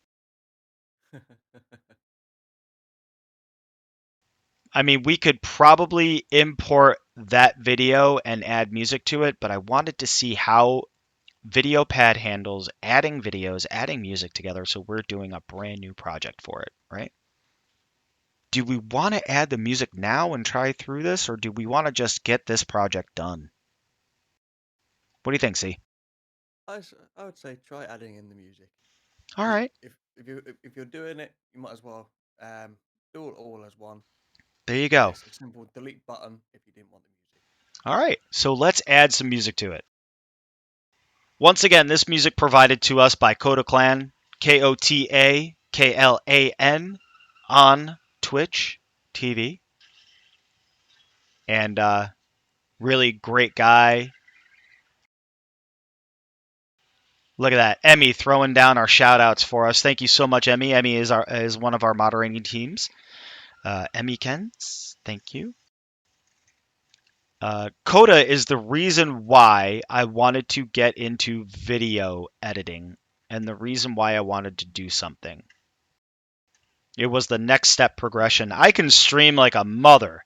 I am a salty Overwatch player. I play all kinds of games, actually. I can stream whatever the hell I want. A library of over 400, 500 games.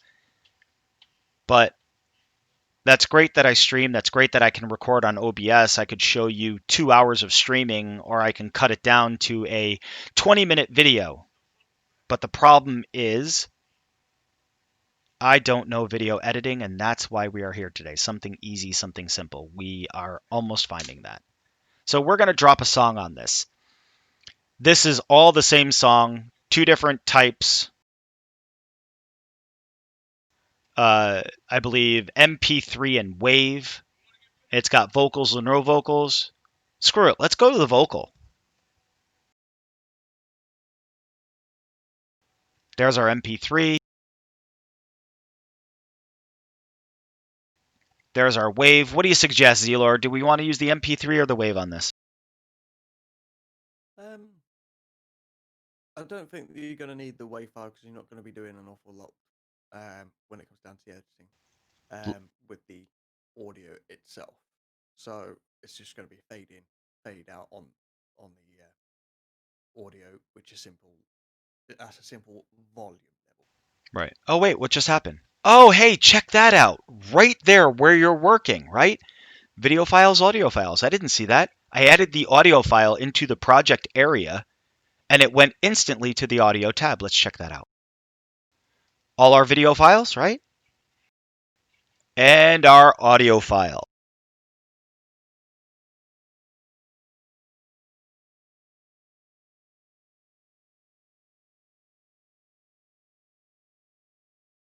And it's nice you actually get to see sort of like the levels like playing through the track on the preview as well. Right? I like that. Now we're gonna test it. You just saw me do it real quick, but I just want to show you this again. I just wanted to see what the right click does for this because I don't know. I've never used it before, right? So let's right click on that and see what happens. We got a whole lot of choices. Open the file location, open file with. Why we need that, I don't know. If it had a built-in preview on this right here, where you right click and preview, that'd be great. Not really necessary, I guess, seeing as it's right next to it. But here's the effects. What are the effects? Nothing. But it tells you. Click plus button to add an effect. Wait! They've got directions built into this. You're kidding me. Chat, that's phenomenal. Unbelievable, right? This is almost ID10T proof. It's just a nice way of saying idiot in case you guys are trying to figure out what ID10T is. Just in case you were trying to figure out why I said ID10T, yeah, if you write that down in front of you, you'll realize how much of an idiot you just were. I'm laying that out there for you. Exactly, which is brilliant for newbies too. Exactly, Emmy. This is something that you can pick up even though you've never used an editor before. I'm starting to get a good vibe from this. I really am. So let's check this out. Click the plus button to add an effect. Look, there's the plus button. Big green, right? Green means go in most countries.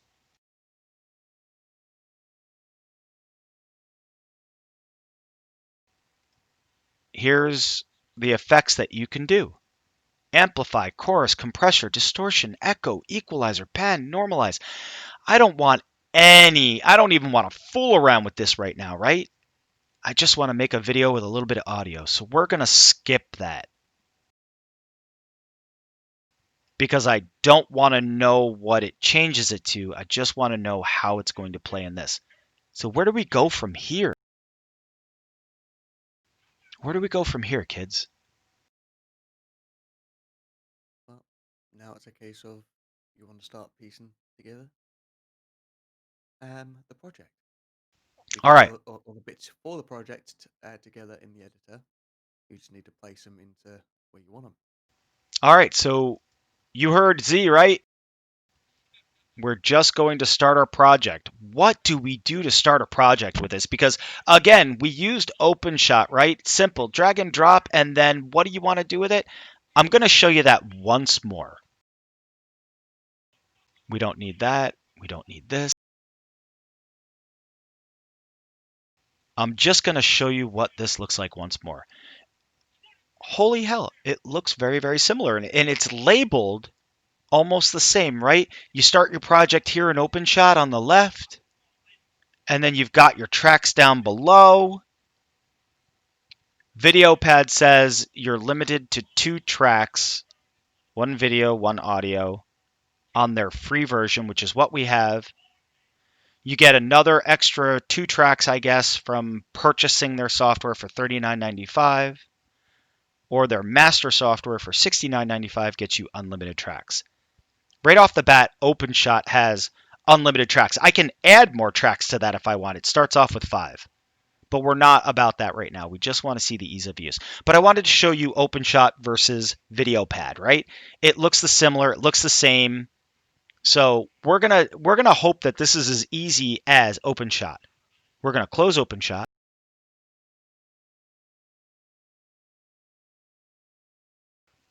And it says drag and drop your video, text, and image clips here from the file bins. The file bins. That's got to be The this. file bins. Right. Yeah. So that's got to be this. So, okay. Well, we start a video at the start and we end it at the ending, right? So let's put that intro in there.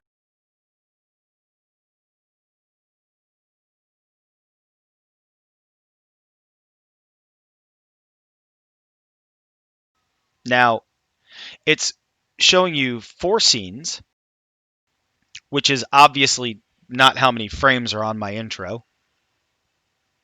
So it's not showing you all the scenes, just 4 scenes. Now, if we could just simplify that.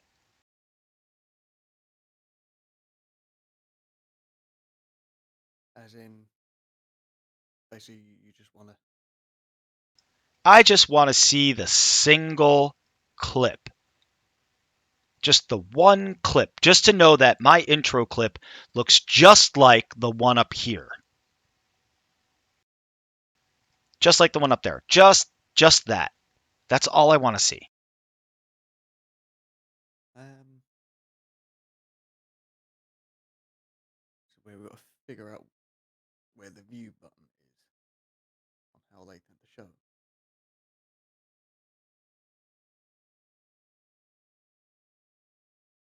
I know with something like Premiere, you would have a view button where you can view it as things.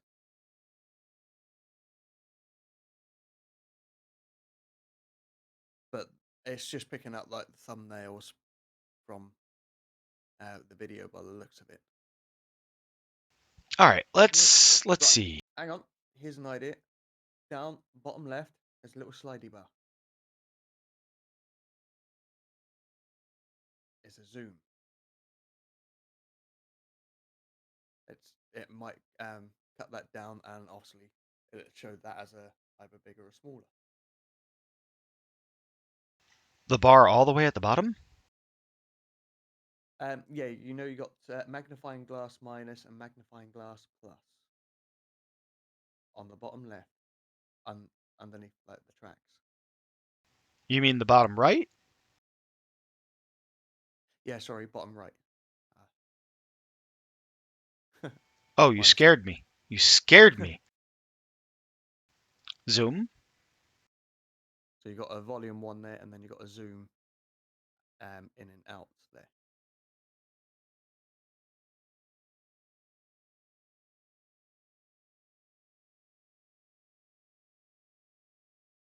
So that's zooming in further, and then you can see all the individual frames as you was zoomed in. Then Oh wow, look at that. That is friggin' fantastic, right? Thank the Lord you found that, because I again, when you said left, I went, yeah, what? Right? But it's over here. Why is it over here when everything you have to do is all the way over here?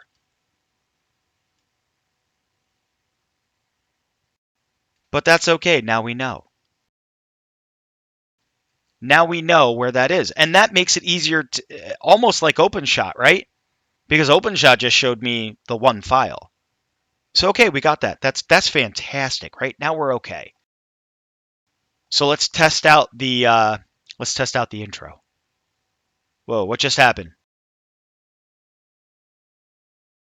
it seems to have reverted back to that when you was. Did you click the play button? Did you? Nope.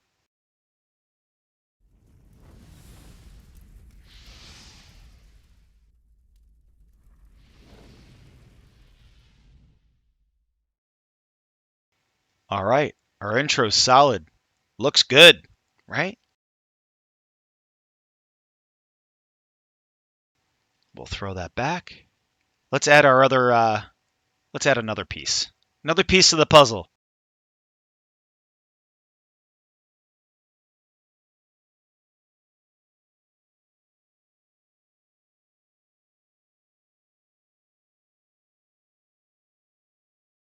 All right, so we've added the piece. Let's check out how it looks.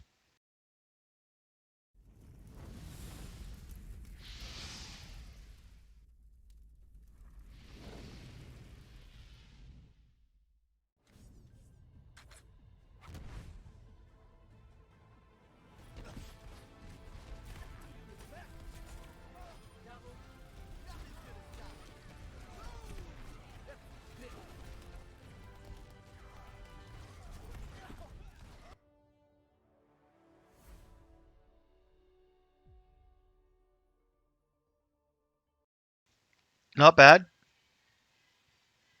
It looked good. Doesn't have the fade in transition that I liked using on OpenShot, but that was good. It went in from my intro to the next clip. So we're going to drag and drop the other two clips down onto the bar, right? Yep. You can easily add in those transitions. Zelor says you can easily, let me quote this, you can easily add in those transitions, end of quote, right? Right. He says Now, easily, but remember, folks, we're doing this to have it ID 10T proof, right? We're doing this so that anybody can pick it up and utilize it. so you didn't notice the little transitional icons on the on that bar. Where? What bar? Transition icons. Now, What are you talking about? if you like, say you go from the intro bit where it goes into the next video, do you see that little X thing? Oh, wait a minute. You're telling me that that X gives me something? It does. It adds video transition.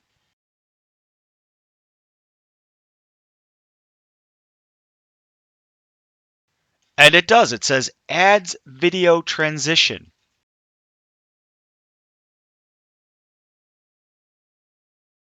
And not only that, if you also look at the top bar, you also got transition up there. Same icon as what's on that. Oh, hey, look at that. Zelor found the transition button at the top. Remember, we said we weren't going to look at any of this stuff. We just wanted a basic video, right? Which is what we have. We've looked at the intro. We've looked at the second clip. We can only assume that the third and the fourth clip that we've added, right? Total of 4 clips on our bar, are going to look the same if we played the whole thing, right? It's going to be a boring transition into the next video. Do we, you know what? Let's just see how the whole thing looks. It's a minute and 20 seconds, right? We got 2 minutes to spare on this? Sure. Before we do that, Let's shrink this. Let's go back to what Zelor educated us on and shrink the bar a little, okay?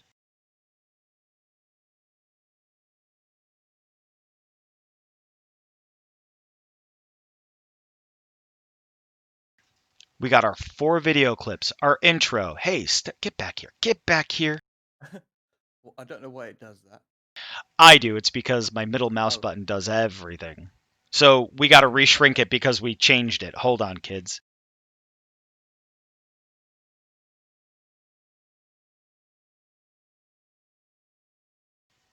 All right, so we've got our 4 video clips, right? We've got 2 Orisa clips, 1 Lucio clip, our intro clip. That's 4. 1 plus 1 plus 1 plus 1 is 4. We got it. Zelor said, and I quote, "It's simple to add transitions." End of quote. We're doing this for the ease of use. And he did. He pointed out the X. He saw the X up top. He saw the X on the bar and said, "That adds your transitions." Right?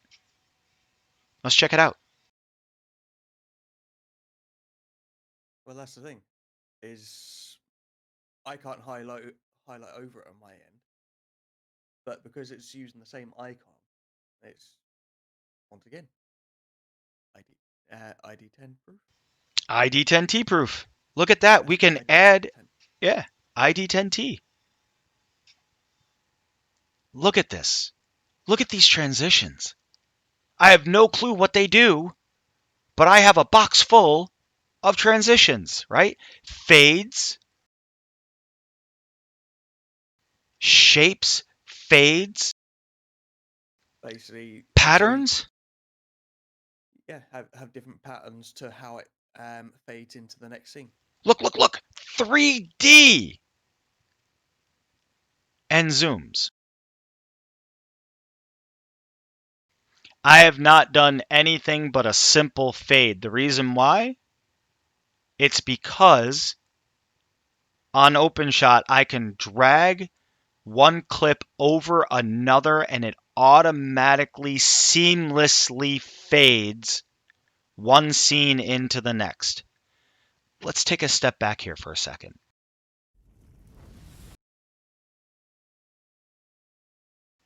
If I drag that third clip that you see, I'm sorry, the end clip, the 4th clip, over the left clip, will it fade the transition as OpenShot does? Let's find out. Hold on.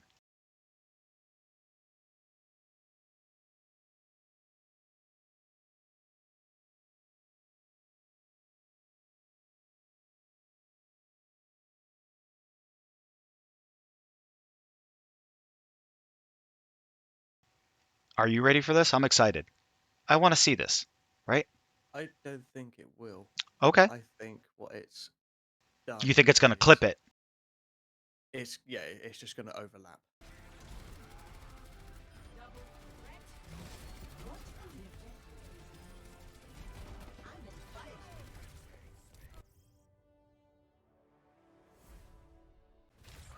Yep, clipped it. It just clipped it. But in OpenShot, it seamlessly fades it, right? Okay, that's fine. It's a different program, different capabilities. All right, so not only did it clip it, we have to re-add that one.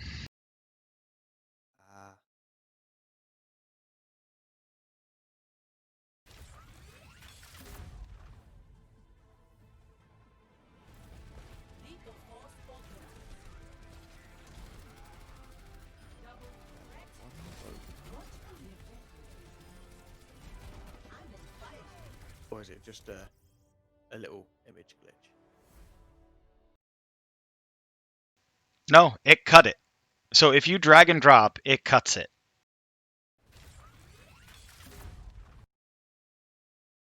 Which can be something that can be very annoying. Once again, this is basically where you want to keep up on saves and things like that in case you've done that by mistake and then it went over an edit which you spent hours on. Exactly. So in this one, In OpenShot, OpenShot allows for a seamless fade transition when you overlap one video on another without issue. At that point, you can delete the transition if you don't like it, and it still holds the entire clip. Amazing, right? This one cuts it. It says, okay, you want to overlap. That means you want to cut the video. So we're good with that. Now we know. So we know that we need to save the project before doing anything. So we're going to re-add the 2 clips that we just got rid of.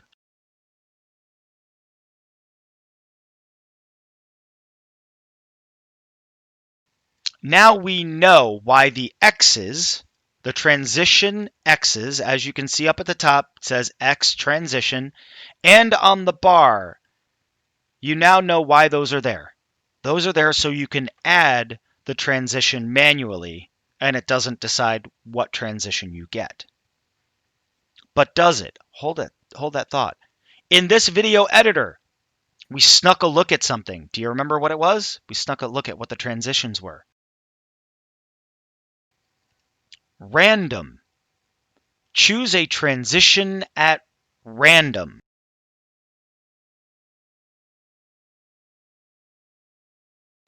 That's what it says. Yep. Holy hell. We can put any transition on there at random. Surprise yourself. And surprise yourself. That's awesome. I like that. I like that thought. That gives a little bit of fun to it, right, kids? But hold on. Does everybody know what each transition does? I do. I don't. I look at this and go, oh, look, it says blur. Oh, wait. It shows you a small preview of what it does. If you hover over it, what are the 2 words we are trying to get through today? ID10T, proof.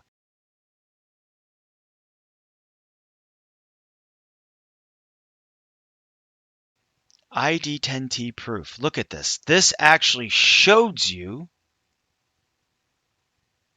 what it does and tells you in the drop-down box. Look at that.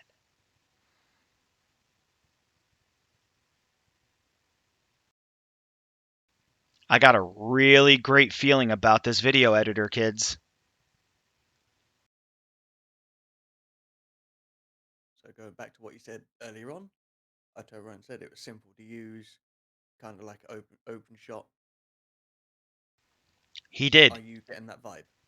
I am getting the vibe that this editor, this video pad by NCH Software, is an easy to use editor for even the most ID10T enabled novice to utilize currently. Let's go on.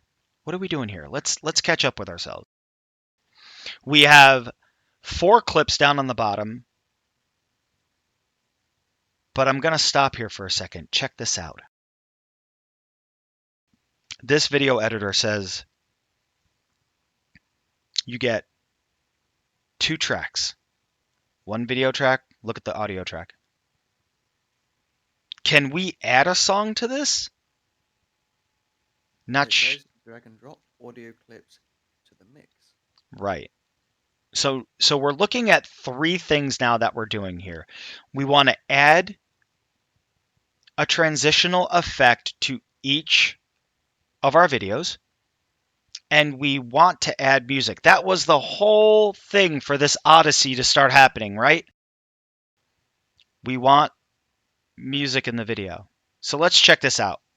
Let's go to the transition and just drop a quick transition on each of these. I think we're going to use the same one. We're going to finish this video with our intro. So let's shrink the bar again. We learned how to do that. We're going to shrink the bar once again, our project bar. Add the intro as our outro. And we need to trim off two parts of the video where the Overwatch ending comes in on each POTG, right? Each Correct. video that you see here has three parts to it: the starting part, the mid part, the end part. And it seems like the end part is the start of the Overwatch video. Let's take care of that right now. Watch this.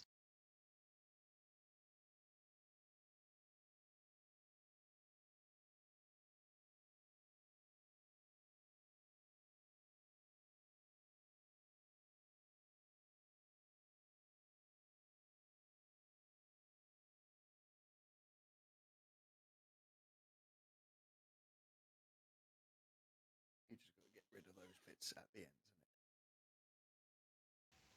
Holy hell, check that out. We just got rid of the Overwatch in two of the videos. I normally leave the Overwatch at the end of the third video just because it's nice to pay homage to the video game itself, right? So let's shrink our work bar.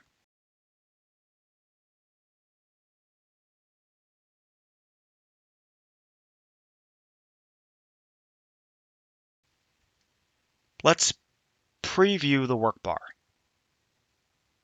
We've made a couple changes. Let's check out what it's doing.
Okay, so as we just saw, we did not trim quite enough off of it, right? It started going into the Overwatch outro.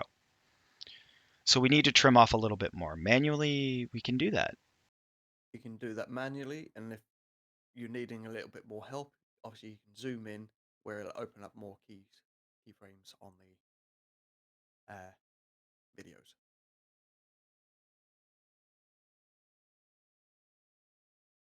Obviously, sometimes you've got to give it time to render.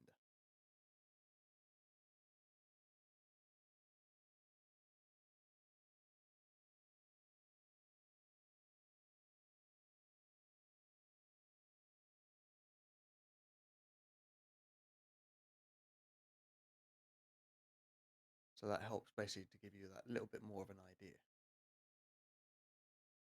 All right, so we've got that. Now let's take a peek.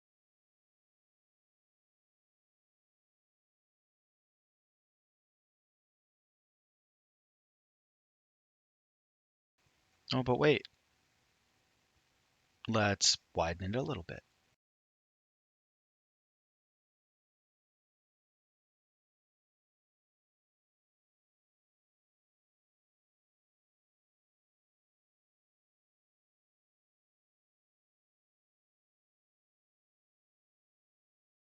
Now there is a way to manually cut as well. You can basically from the timeline bar, you can drag to where you would where it show in the preview, and they do have a split option on the side.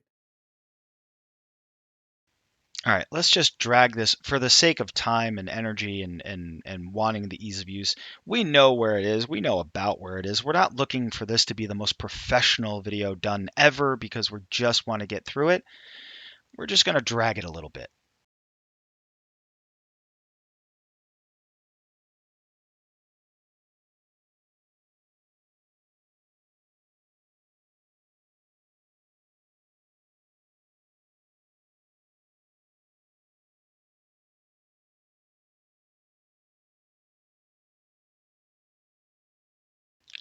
Now, what you just saw me do is I utilized the sound bar to actually show me where the largest amount of volume and the smallest amount of volume split, right? Yep. So if you look at these sound bars, you can see where the end of the clip comes in and where the Overwatch outro starts, because it's right there in the sound volume, right there, right? So we're going to drag that right over to the left.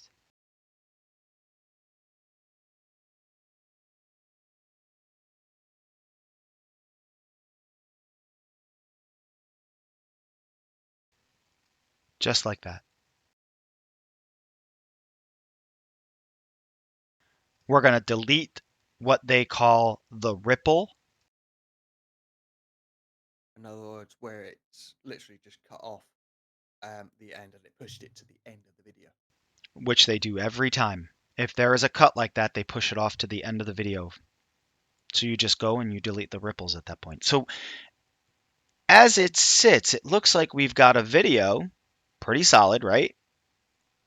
It's a minute long at the moment. We're going to add our outro.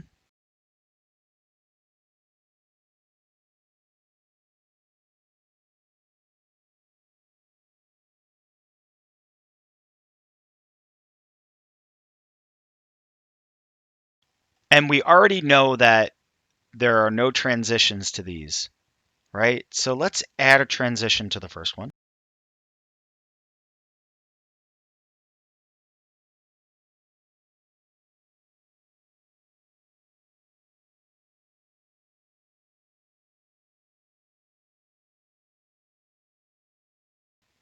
Well, it says there's not enough.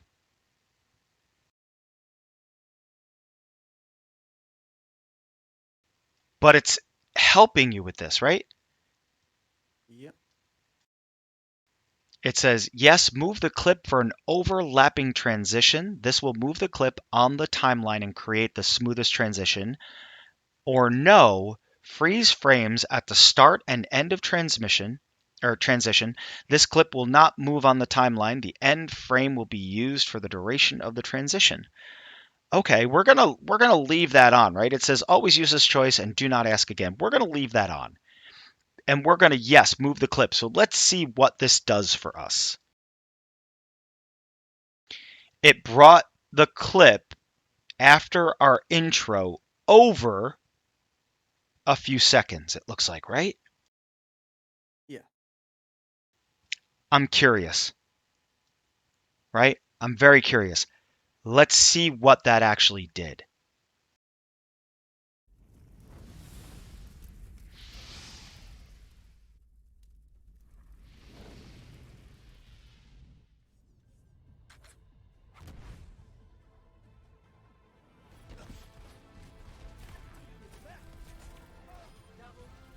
I don't know.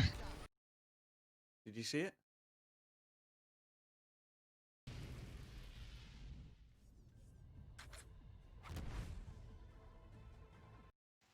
Okay. Let's try transition number 2. What are you feeling, Z? Ooh.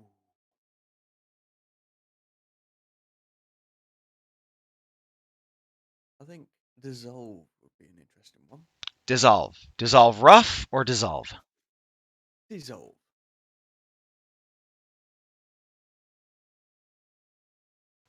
Move the clip for an overlapping transition. Why? Was it something we did?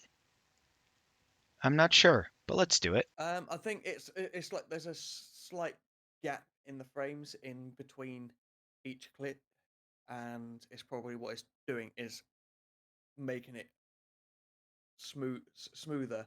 So it's literally just a very slight overlap. All right, so it's covering the Um, gap in the frames per second is what you're without telling me. having to cut, Okay. if you get my meaning. Yep. All right. So, yes, move the clip for an overlapping transition. This seems to be something that where we might want to skip over. So we might say always use this choice and do not ask again. But we're going to leave that there for now. Everything moved, right?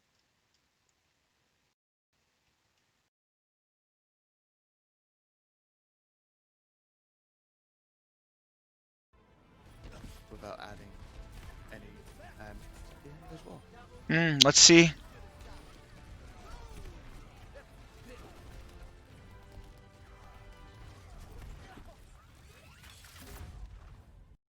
Wait a minute. That was much more viewable. The dissolve was much more viewable than the fade, right? Much Yeah. more viewable. You could see that there was a change and a transition there. So fade may not be the one that we go through with this video editor. I mean, I really didn't see too much of a fade in there because it just went to black and went to whatever, went to whatever. But that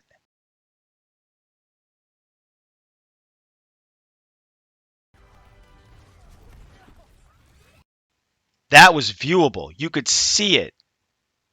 I like it. The dissolve I like, right? Now, if you haven't noticed, anytime that you change the transition, the box with the X in it goes from gray to blue.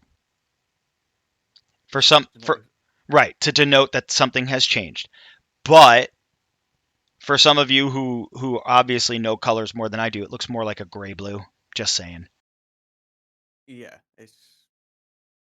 it's more of a sort of like you've got the let's just say coloured to say that there's a transition enabled there, and where there isn't a transit on the other ones where they're still grey, is saying that there is no transition there.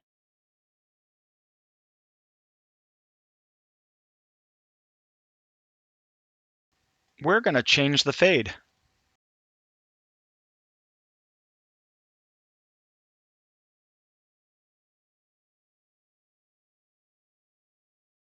So you can see obviously with the different transitions exactly what they do. Just take two images and basically it'll combine those images in the transition that you want.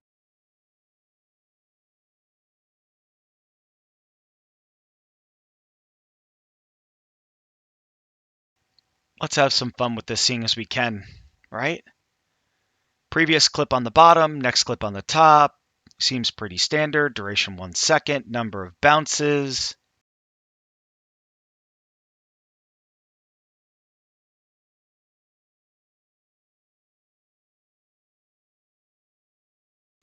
Let's do the third one. What do you think, Z? Because there's a nice list of them there, isn't there? So you've got reveals, you've got patterns,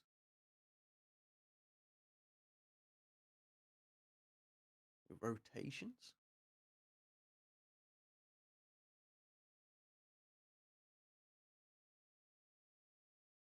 Yeah. So basically, it's like you can have it sort of like go like a clock or something into the next one.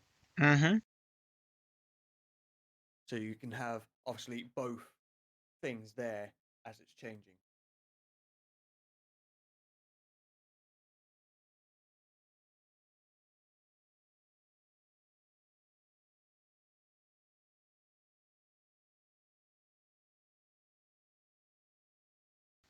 What do you think, man? So nice.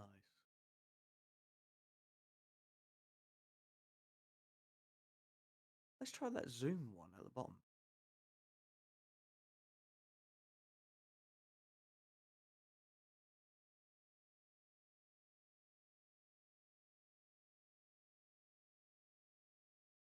All right, we're going to leave it standard.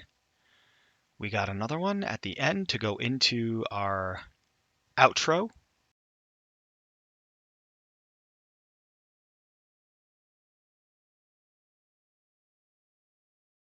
I think we're going to do a nice 3D one.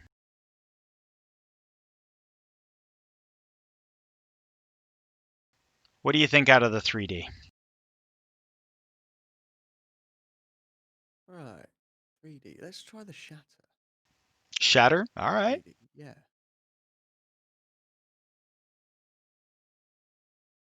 It'd be interesting to see how it would do that to give the 3D effect. All right, so we've done all this. Let's see what it looks like from start to finish. You ready? Yep.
Wow. That 3D one at the end actually suited it. Yeah.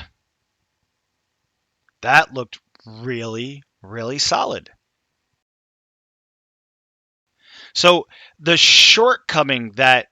only shortcoming I'm seeing here at the moment, right, is the fact that the toolbar that you need to use to zoom is down at the lower right-hand corner and not up where you should have it, right? It's down here in this lower right-hand corner. That's okay. If that's the only current shortcoming I can see from throwing this together, I'm good on it, right, for now. But what about the reason why we are here, right? I I want you to do me a test, Saint.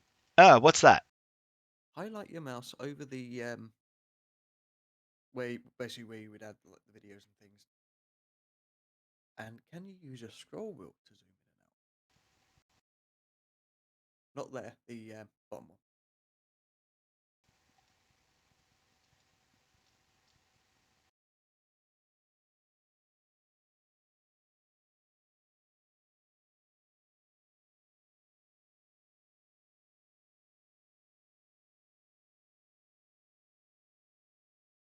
Sure can.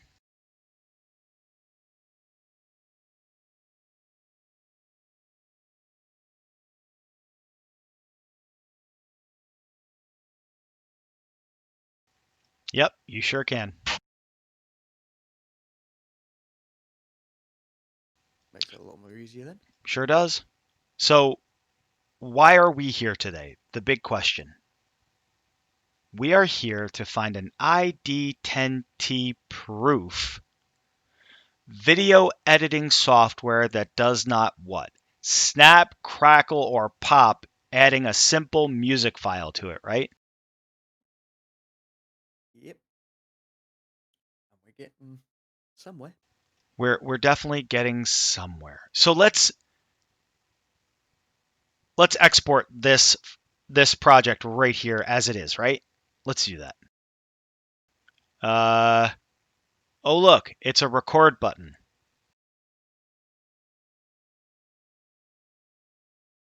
But that's not it. Oh look. Screen. Right, that's the screen capture. But look, it says export. When you have finished editing, Not just there, Saint. There's another one. What are you telling me? Where? Just a little bit down and to the left. Oh look, save project file and export video. So let's save this project file.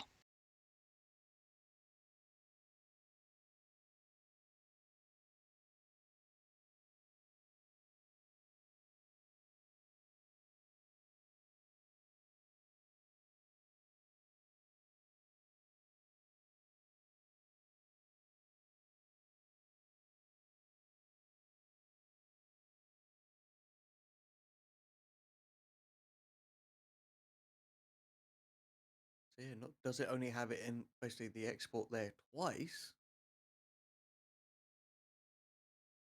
It's one of those things. You don't have to look hard for it either. Nope, it's right there in the toolbar. Look at that, right in front of you. So let's export this project. We spent a lot of time doing this project because, we were looking at what we had, what we could do, where we could do it. But I really got a great feeling about this that if I was here by myself, I probably would have been able to pick this up and get something done in a half hour, which is exactly what we wanted. So let's export this. Now, just remember, this is the unlicensed, non-commercial home use only. Correct.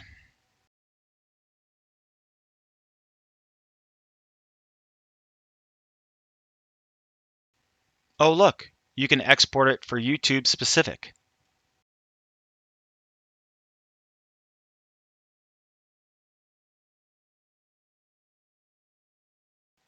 Or we can use the export wizard.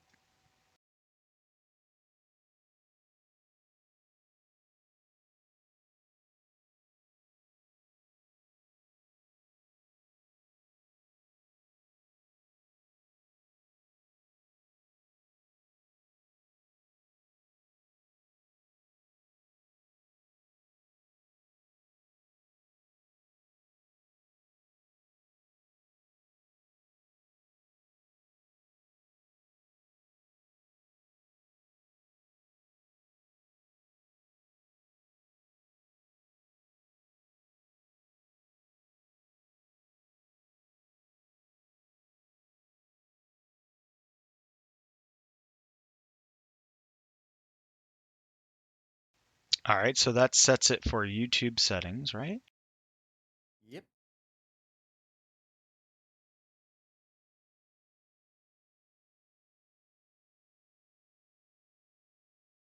I like the fact that it's got the option for keywords as well. Wow.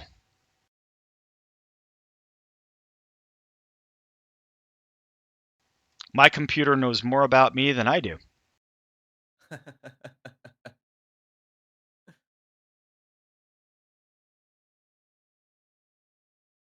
So exporting it for YouTube video, actually it finds your Google accounts on your computer, right? And says, yeah, we can do that. Just click here. Amazing, right? But we don't want to do that right now. That might work So out we for should me later on. export wizard. So export video, we can do either a video file or export wizard. Let's check out what the export wizard does, because the one thing that this software has been doing is guiding us very, very well. And will it continue? That's the question. Mm-hmm. There you go.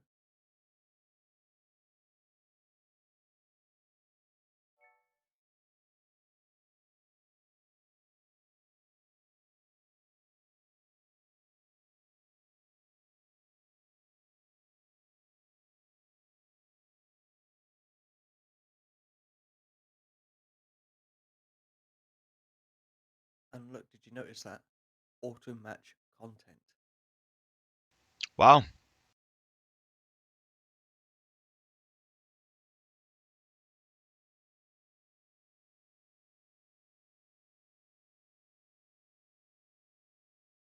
you've got widescreen, fit, crop and zoom and stretch.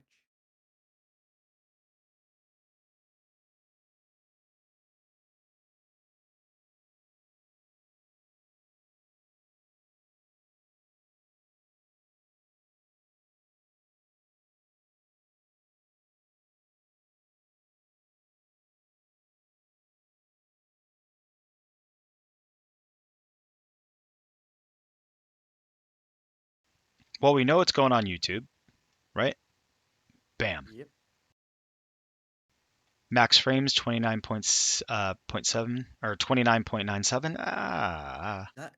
That got changed when you selected the YouTube 1080. when it was on the custom one, it was actually on the 60 FPS.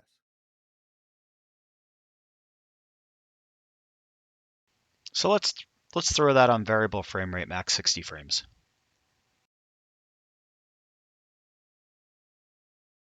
These days, YouTube can handle the 60 frames anyway, because it does 4K in 60 frames. So let's do constant 60 frames then.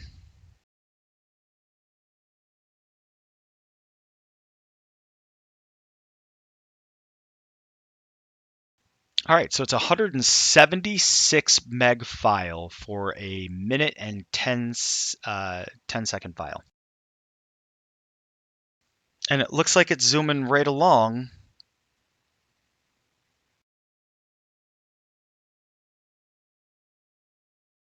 So we're going to let that run.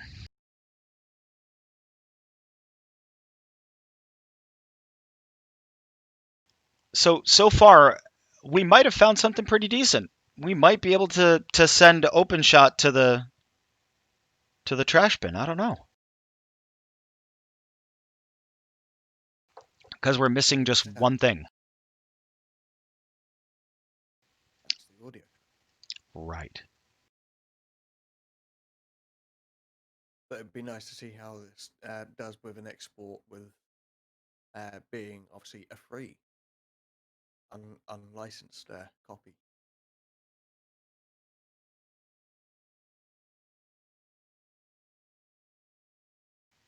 Unlink sound clip from video clip. What? In other words, you can, like when you're moving the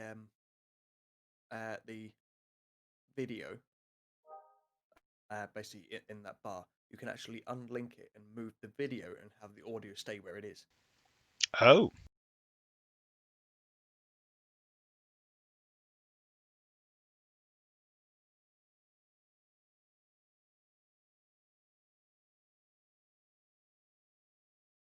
So in other words, say you had two videos, and you wanted just to take the audio from one, and you can actually just remove the video as well, but keep the audio. Interesting.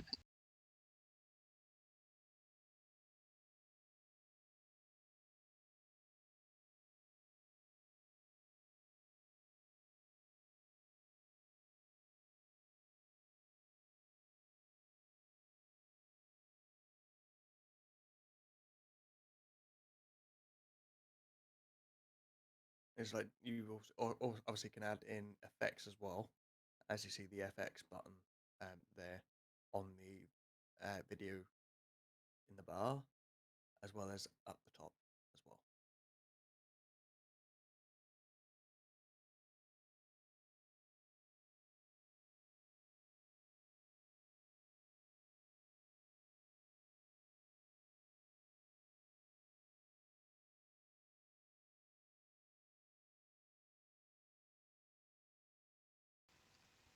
Even more interesting. Wow.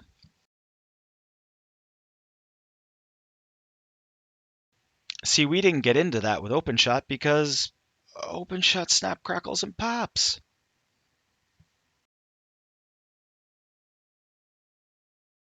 You probably would have gotten into it if it wasn't Snap, Crackle, and Poppy. Mm-hmm. Oh, look, text effects.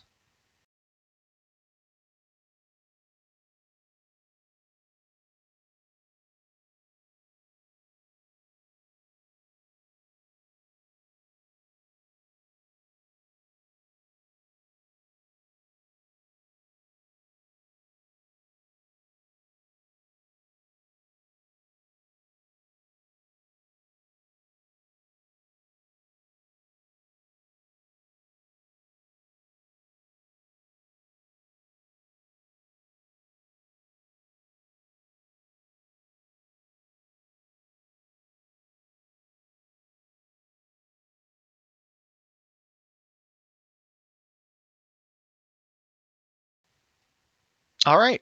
Says complete. Right? So let's look at our. Show in folder, play, remove. It says it right All at the here. end of that as well. Yep. All right, let's close that. There's our video produced. There's our project, right?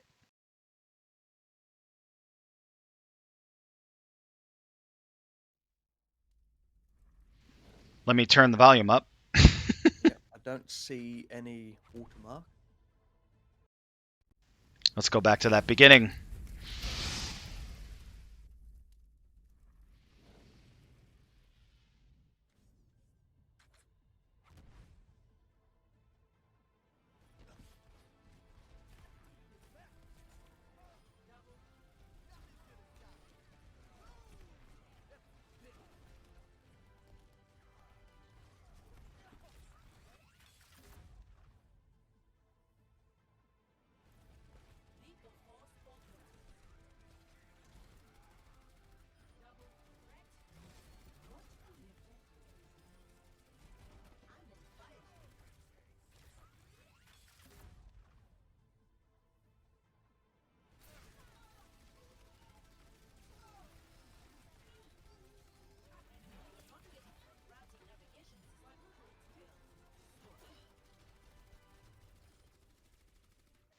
It never gets old looking at that.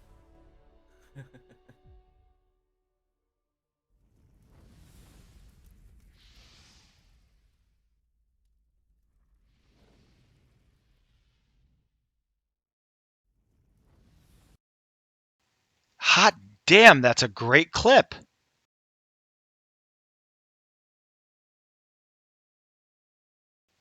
Wow. That looked really great. We got all the transitions we wanted out of that.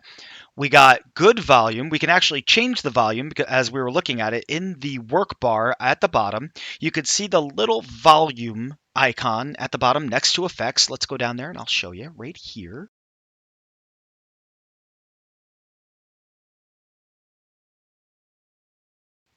Right? And we still have this current project open. So it says drag and drop your audio clips here to mix. Let's try turning the volume down on these right off the bat, right?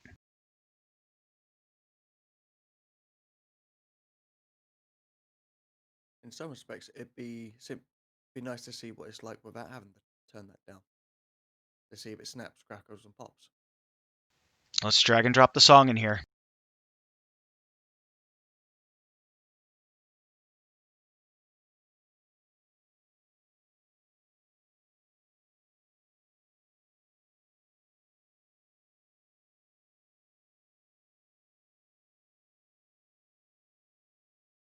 Well, you just a question. Oh, I did that You already. Oh, hey, look. I yes. did it already, right? I was just sat there sort of thinking, hang on, didn't he do this? Because once again, we're not used to seeing video file tab, audio file tab, right? In OpenShot, it's video and audio in the same work area. But then, if like the one which you done, where you had the sound effects going off, this would make it easier. Mm-hmm. And the fact that you can also add in still images as well. All right, so how do we add this music? It's a simple drag and drop.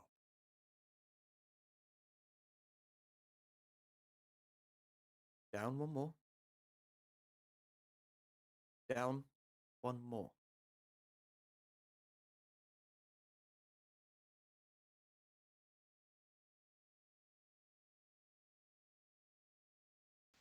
What have I done? Wait. Right. This is. Can you undo what you just done?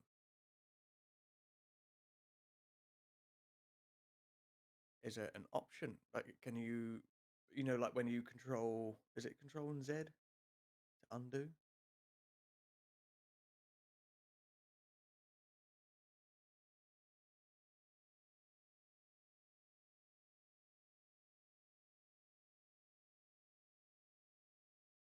Let's try doing the.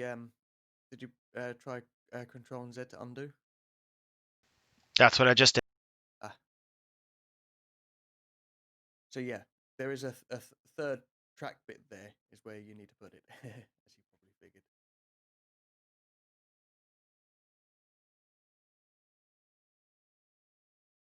All right. We've got our video and audio tracks for the clips themselves, and now we've just added our music. Damn. I feel like a kid at a candy shop. Look at this. Okay, so the first thing we need to do is realize that we are not going to have this song play long after the video's over, right? So we're gonna cut some audio.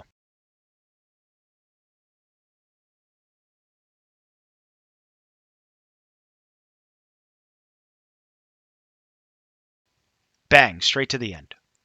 Okay? And look, it even snapped it. Mm-hmm. What to do now? Well, let's just see something first. Preview.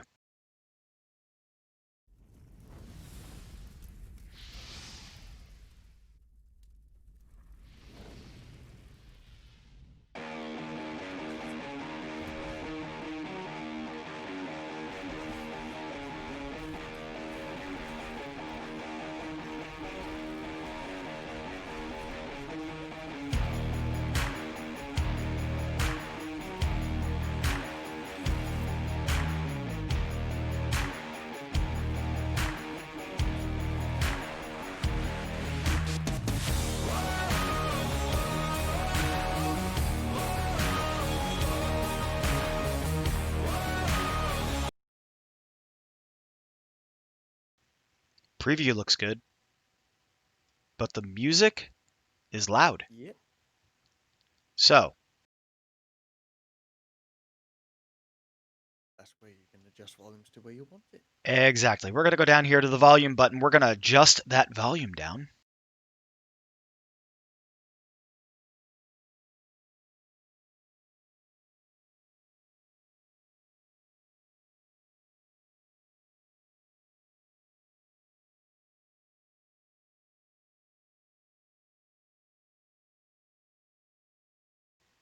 Now let's try that again. Still seems kind of loud. Is it me or is it still loud?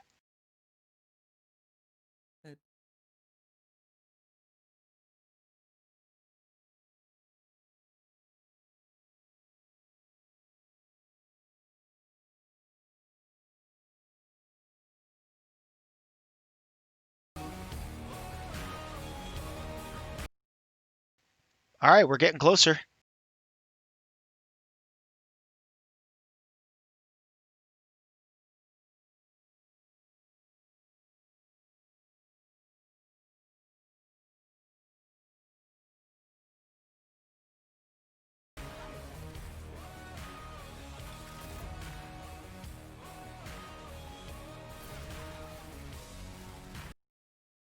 What do you think, Z? Sounding good. All right, so we can still hear some of the background from our clips, right? Some of the volume from our clips. We can hear the song playing. So we got a really basic project right here, right? This is exactly where you want to be. So let's just go all the way with this. We've committed to this, right? We wanted to be done an hour and 15 minutes ago doing this, but we committed to it. It's here. We want to maybe fade in and fade out the music at the beginning and the end for it, right?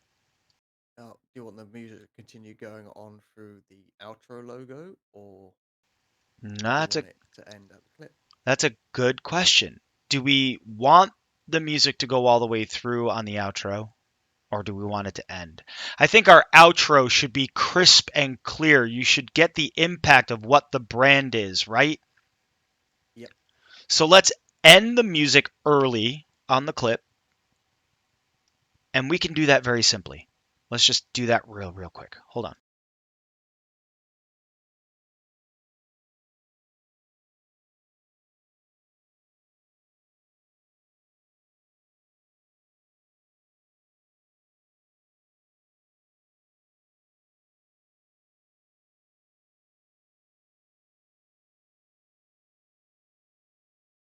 Now it seems like there's going to be a little bit of a transition there, which is fine. So, But then you're going to have the fade out anyway. right. So let's check out how we do the fade out. In OpenShot, you can right click on the bar, your song bar, the track, right? And then put in the effects from there. Apparently, they have an effects button right next to the volume bar. So we're going to go to the effects button right now. Click plus button to add an effect.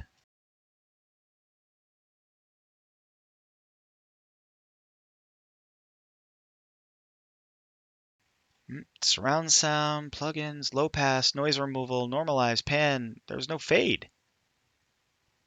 Where's the fade? All right, we don't see fade here, so we're going to skip that, right? Right. So this is do they have noise? What does the noise removal do? I'm not sure, Because if it acts like a volume button for that a certain area, but I they found it. probably have it.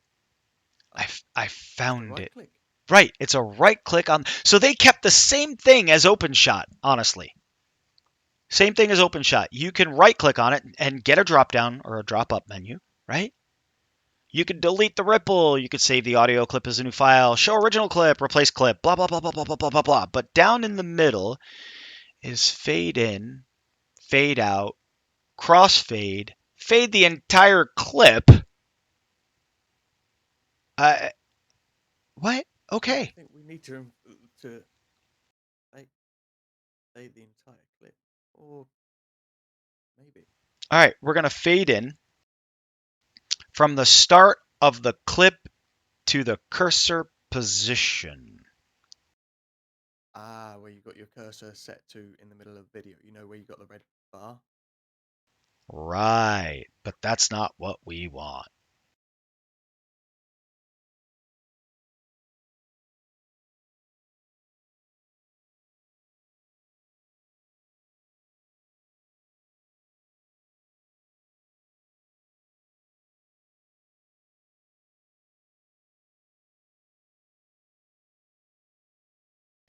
From the start of the clip to the cursor position. Right there, right? Yep.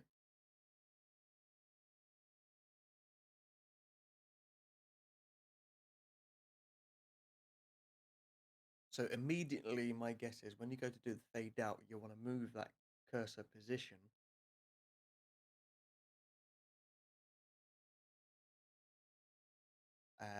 to before some point before the end.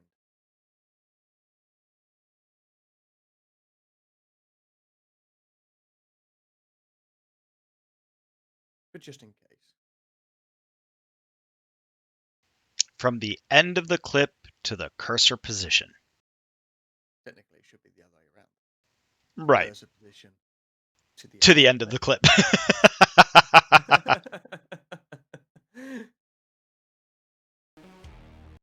All right, so we've made our changes, right? Let's preview this bad boy and see what happens.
perfect audio fade.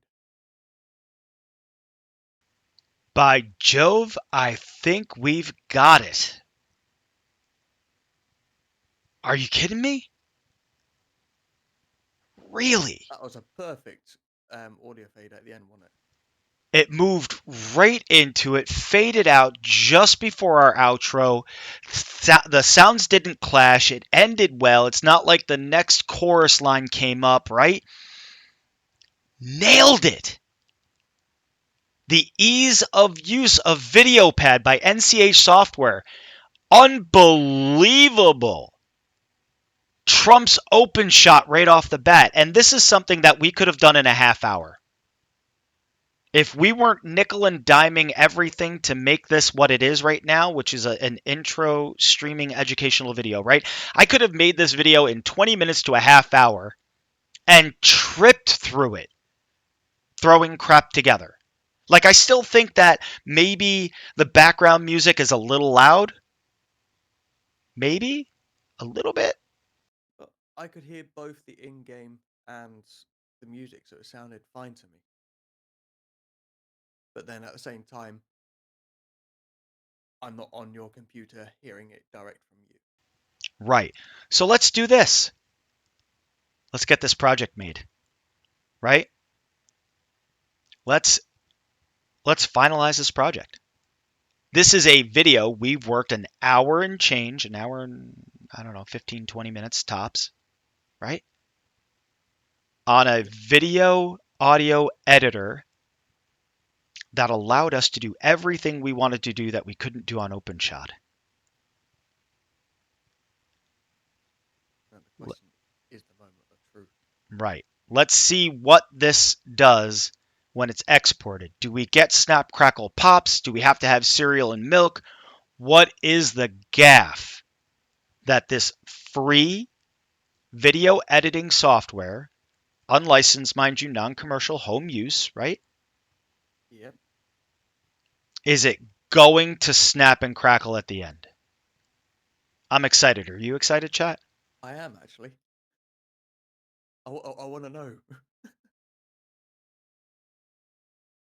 We're going to go back to the export video. We know, right? If this works, we know this is going on YouTube. So we could actually file it right to YouTube, but I'm not crazy about them accessing my YouTube through my desktop.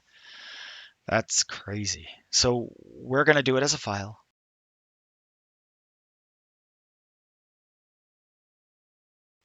Video file, export file name.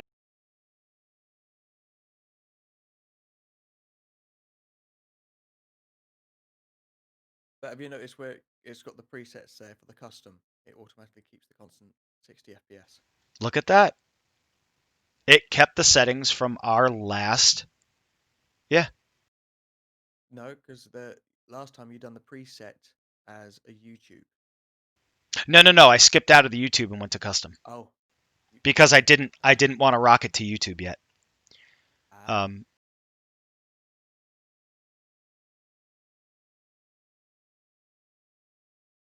So we've got 1920 by 1080p, right? 1080p, HD, Yep. letterbox, constant 60 frames. We're going to hide the subtitle, right? Yeah, Desktop. We don't have any subtitles, do we? It puts the export file name as a subtitle at the start. Ah. But we don't need that. So, moment of truth. We're going to let that ride.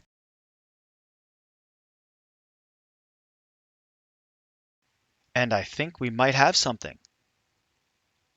Perfecto as a 6-stack. Yep. You got it, Emmy.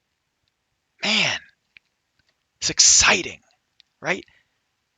2 weeks ago, I didn't do any of this. I didn't know about any of this stuff, right? Couldn't do it. Nothing. 7 videos on OpenShot, some tests, right? I didn't invest too much time in this, a couple hours prior to today. Well, that's the thing. I done some testing for you as well because I know you was getting frustrated with it. Yep. Zelor's been my man on video editing at this point. In the process, we found a couple of other programs,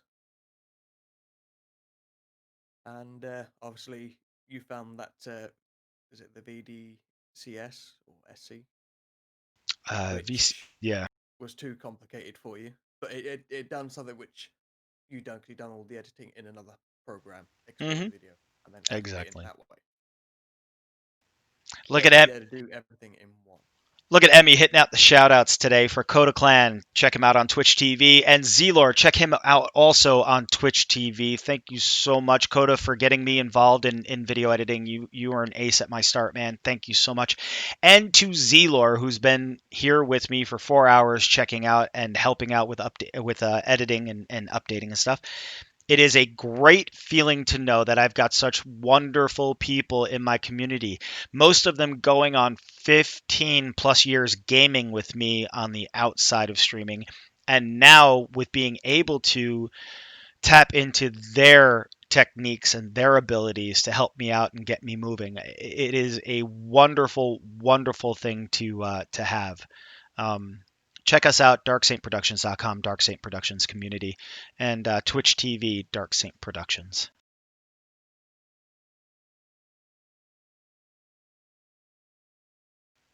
God, I'm excited. I can't wait to see this. Only 2 years. It's been a good 2 years, though, Emmy.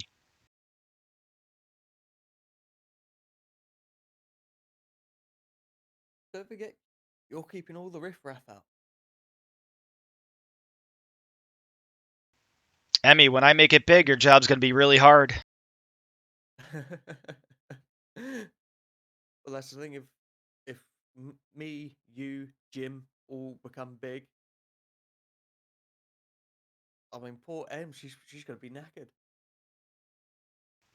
At that point, she just get money from us. Well, yeah.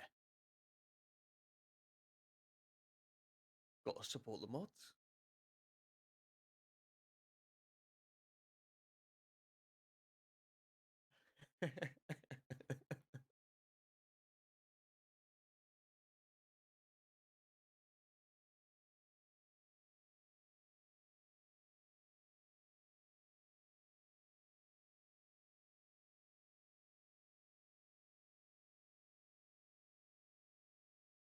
Just a little bit. Yes! Look at that.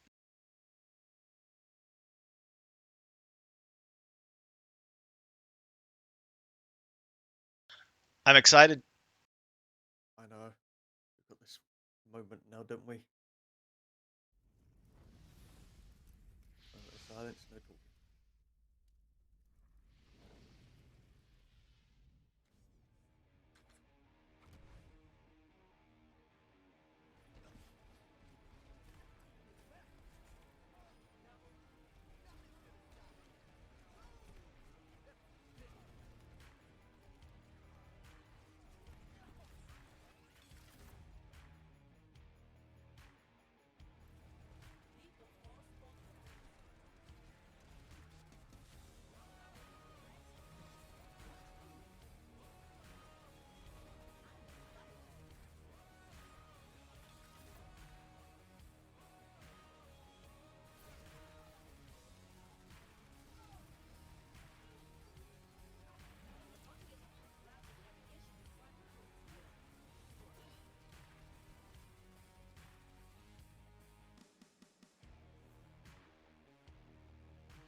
Wow.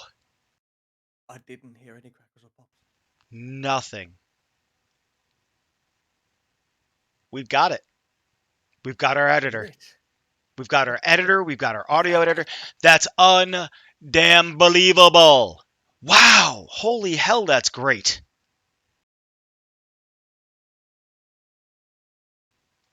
Damn, I am. Wow. Makes you want to purchase the damn thing.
seamless, ID10 proof.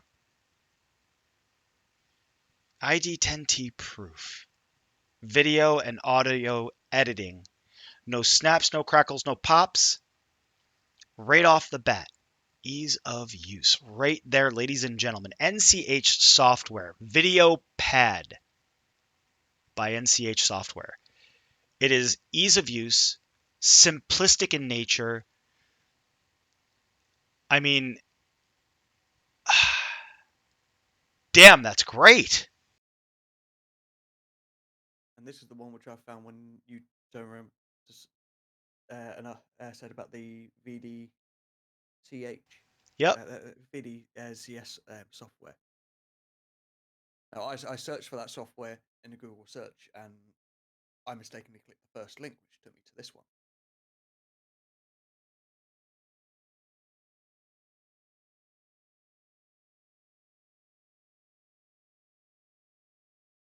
Bye. Have a wonderful time. Bye, Felicia. Wow. So we've achieved what we wanted to do today, right? In fact, we went all the way through what we wanted to do over 3 or 4 sessions because this one was so damned easy to get done. May as well have committed and done it, right? 3 hours and 5 minutes today. We've gone through 3 different video editors: VSDC, OpenShot, and NCH. And come up with the fact that NCH is absolutely, if not easier to use than OpenShot, with all of what you need for it in the free version. Unbelievable. First time I think I heard Pop stunned into silence. That's awesome. We hit it. That's it right there, right? I mean, we had a what you were looking for. phenomenal video, perfectly done, right? And it wasn't even that we had to clip too much. We messed up a little bit in the beginning because we were testing out whether or not you could overlap and get an automated transition. This software doesn't do that. OpenShot does. I think that's the only thing that OpenShot has over this one. But it does do the auto cutting, which can be useful. Right. The cutting is very useful. And to quote Emmykins quoting Junkrat, party time. Anyone got any fireworks? Exactly. This is a reason to party at this point. This is a reason to celebrate. We have a video editor that I myself, who has never done any video editing up until 2 weeks ago with a very simple program, can now pick up and utilize and make my videos for my YouTube channel and for my streaming. That's amazing. It's not confusing. I mean, it looks confusing at this point. This is the end of the project point. It looks like it's confusing. Now, one of the things I will have to give respects for NCH software with this, they didn't put a watermark on. This is the free version. Yeah, this is the free. You can see it right up here. Non-commercial, home use only, free version. Right? Free version. Unlicensed. No watermarks. Whereas Filmora puts a giant watermark on your shit. Yeah. Which was obviously telling you would really have to purchase it on it. Yes, Filmora was a simple editor to use. Yep. But the downside is basically for being a free program, this watermark, it literally covers half the video. I'm telling you right now, folks, chat, this is the easiest software to get involved with video and audio editing that you can get into at the ground level. I'm sure at some point I could probably get into a more advanced editor like VSDC, and it won't be so daunting and confusing later on. But this is absolutely the of the 3 that we've tried today, of the 3 that we've used and so on, This is probably the better and best of the three that we've used. I'm sure there might be another free video out there or free editor out there, but I'm not going to look for it. This has done everything I wanted it to do and would have done everything I wanted to do quite quicker if I wasn't nickel and diming on doing everything for this video. So that is a wrap. That is everything you want to know. At this point, once again, this is VideoPad by NCH Software. Check it out on Google. It's a very simple download, very simple install, very simple to use. You shouldn't have a problem whatsoever. If I can get through it, anybody can.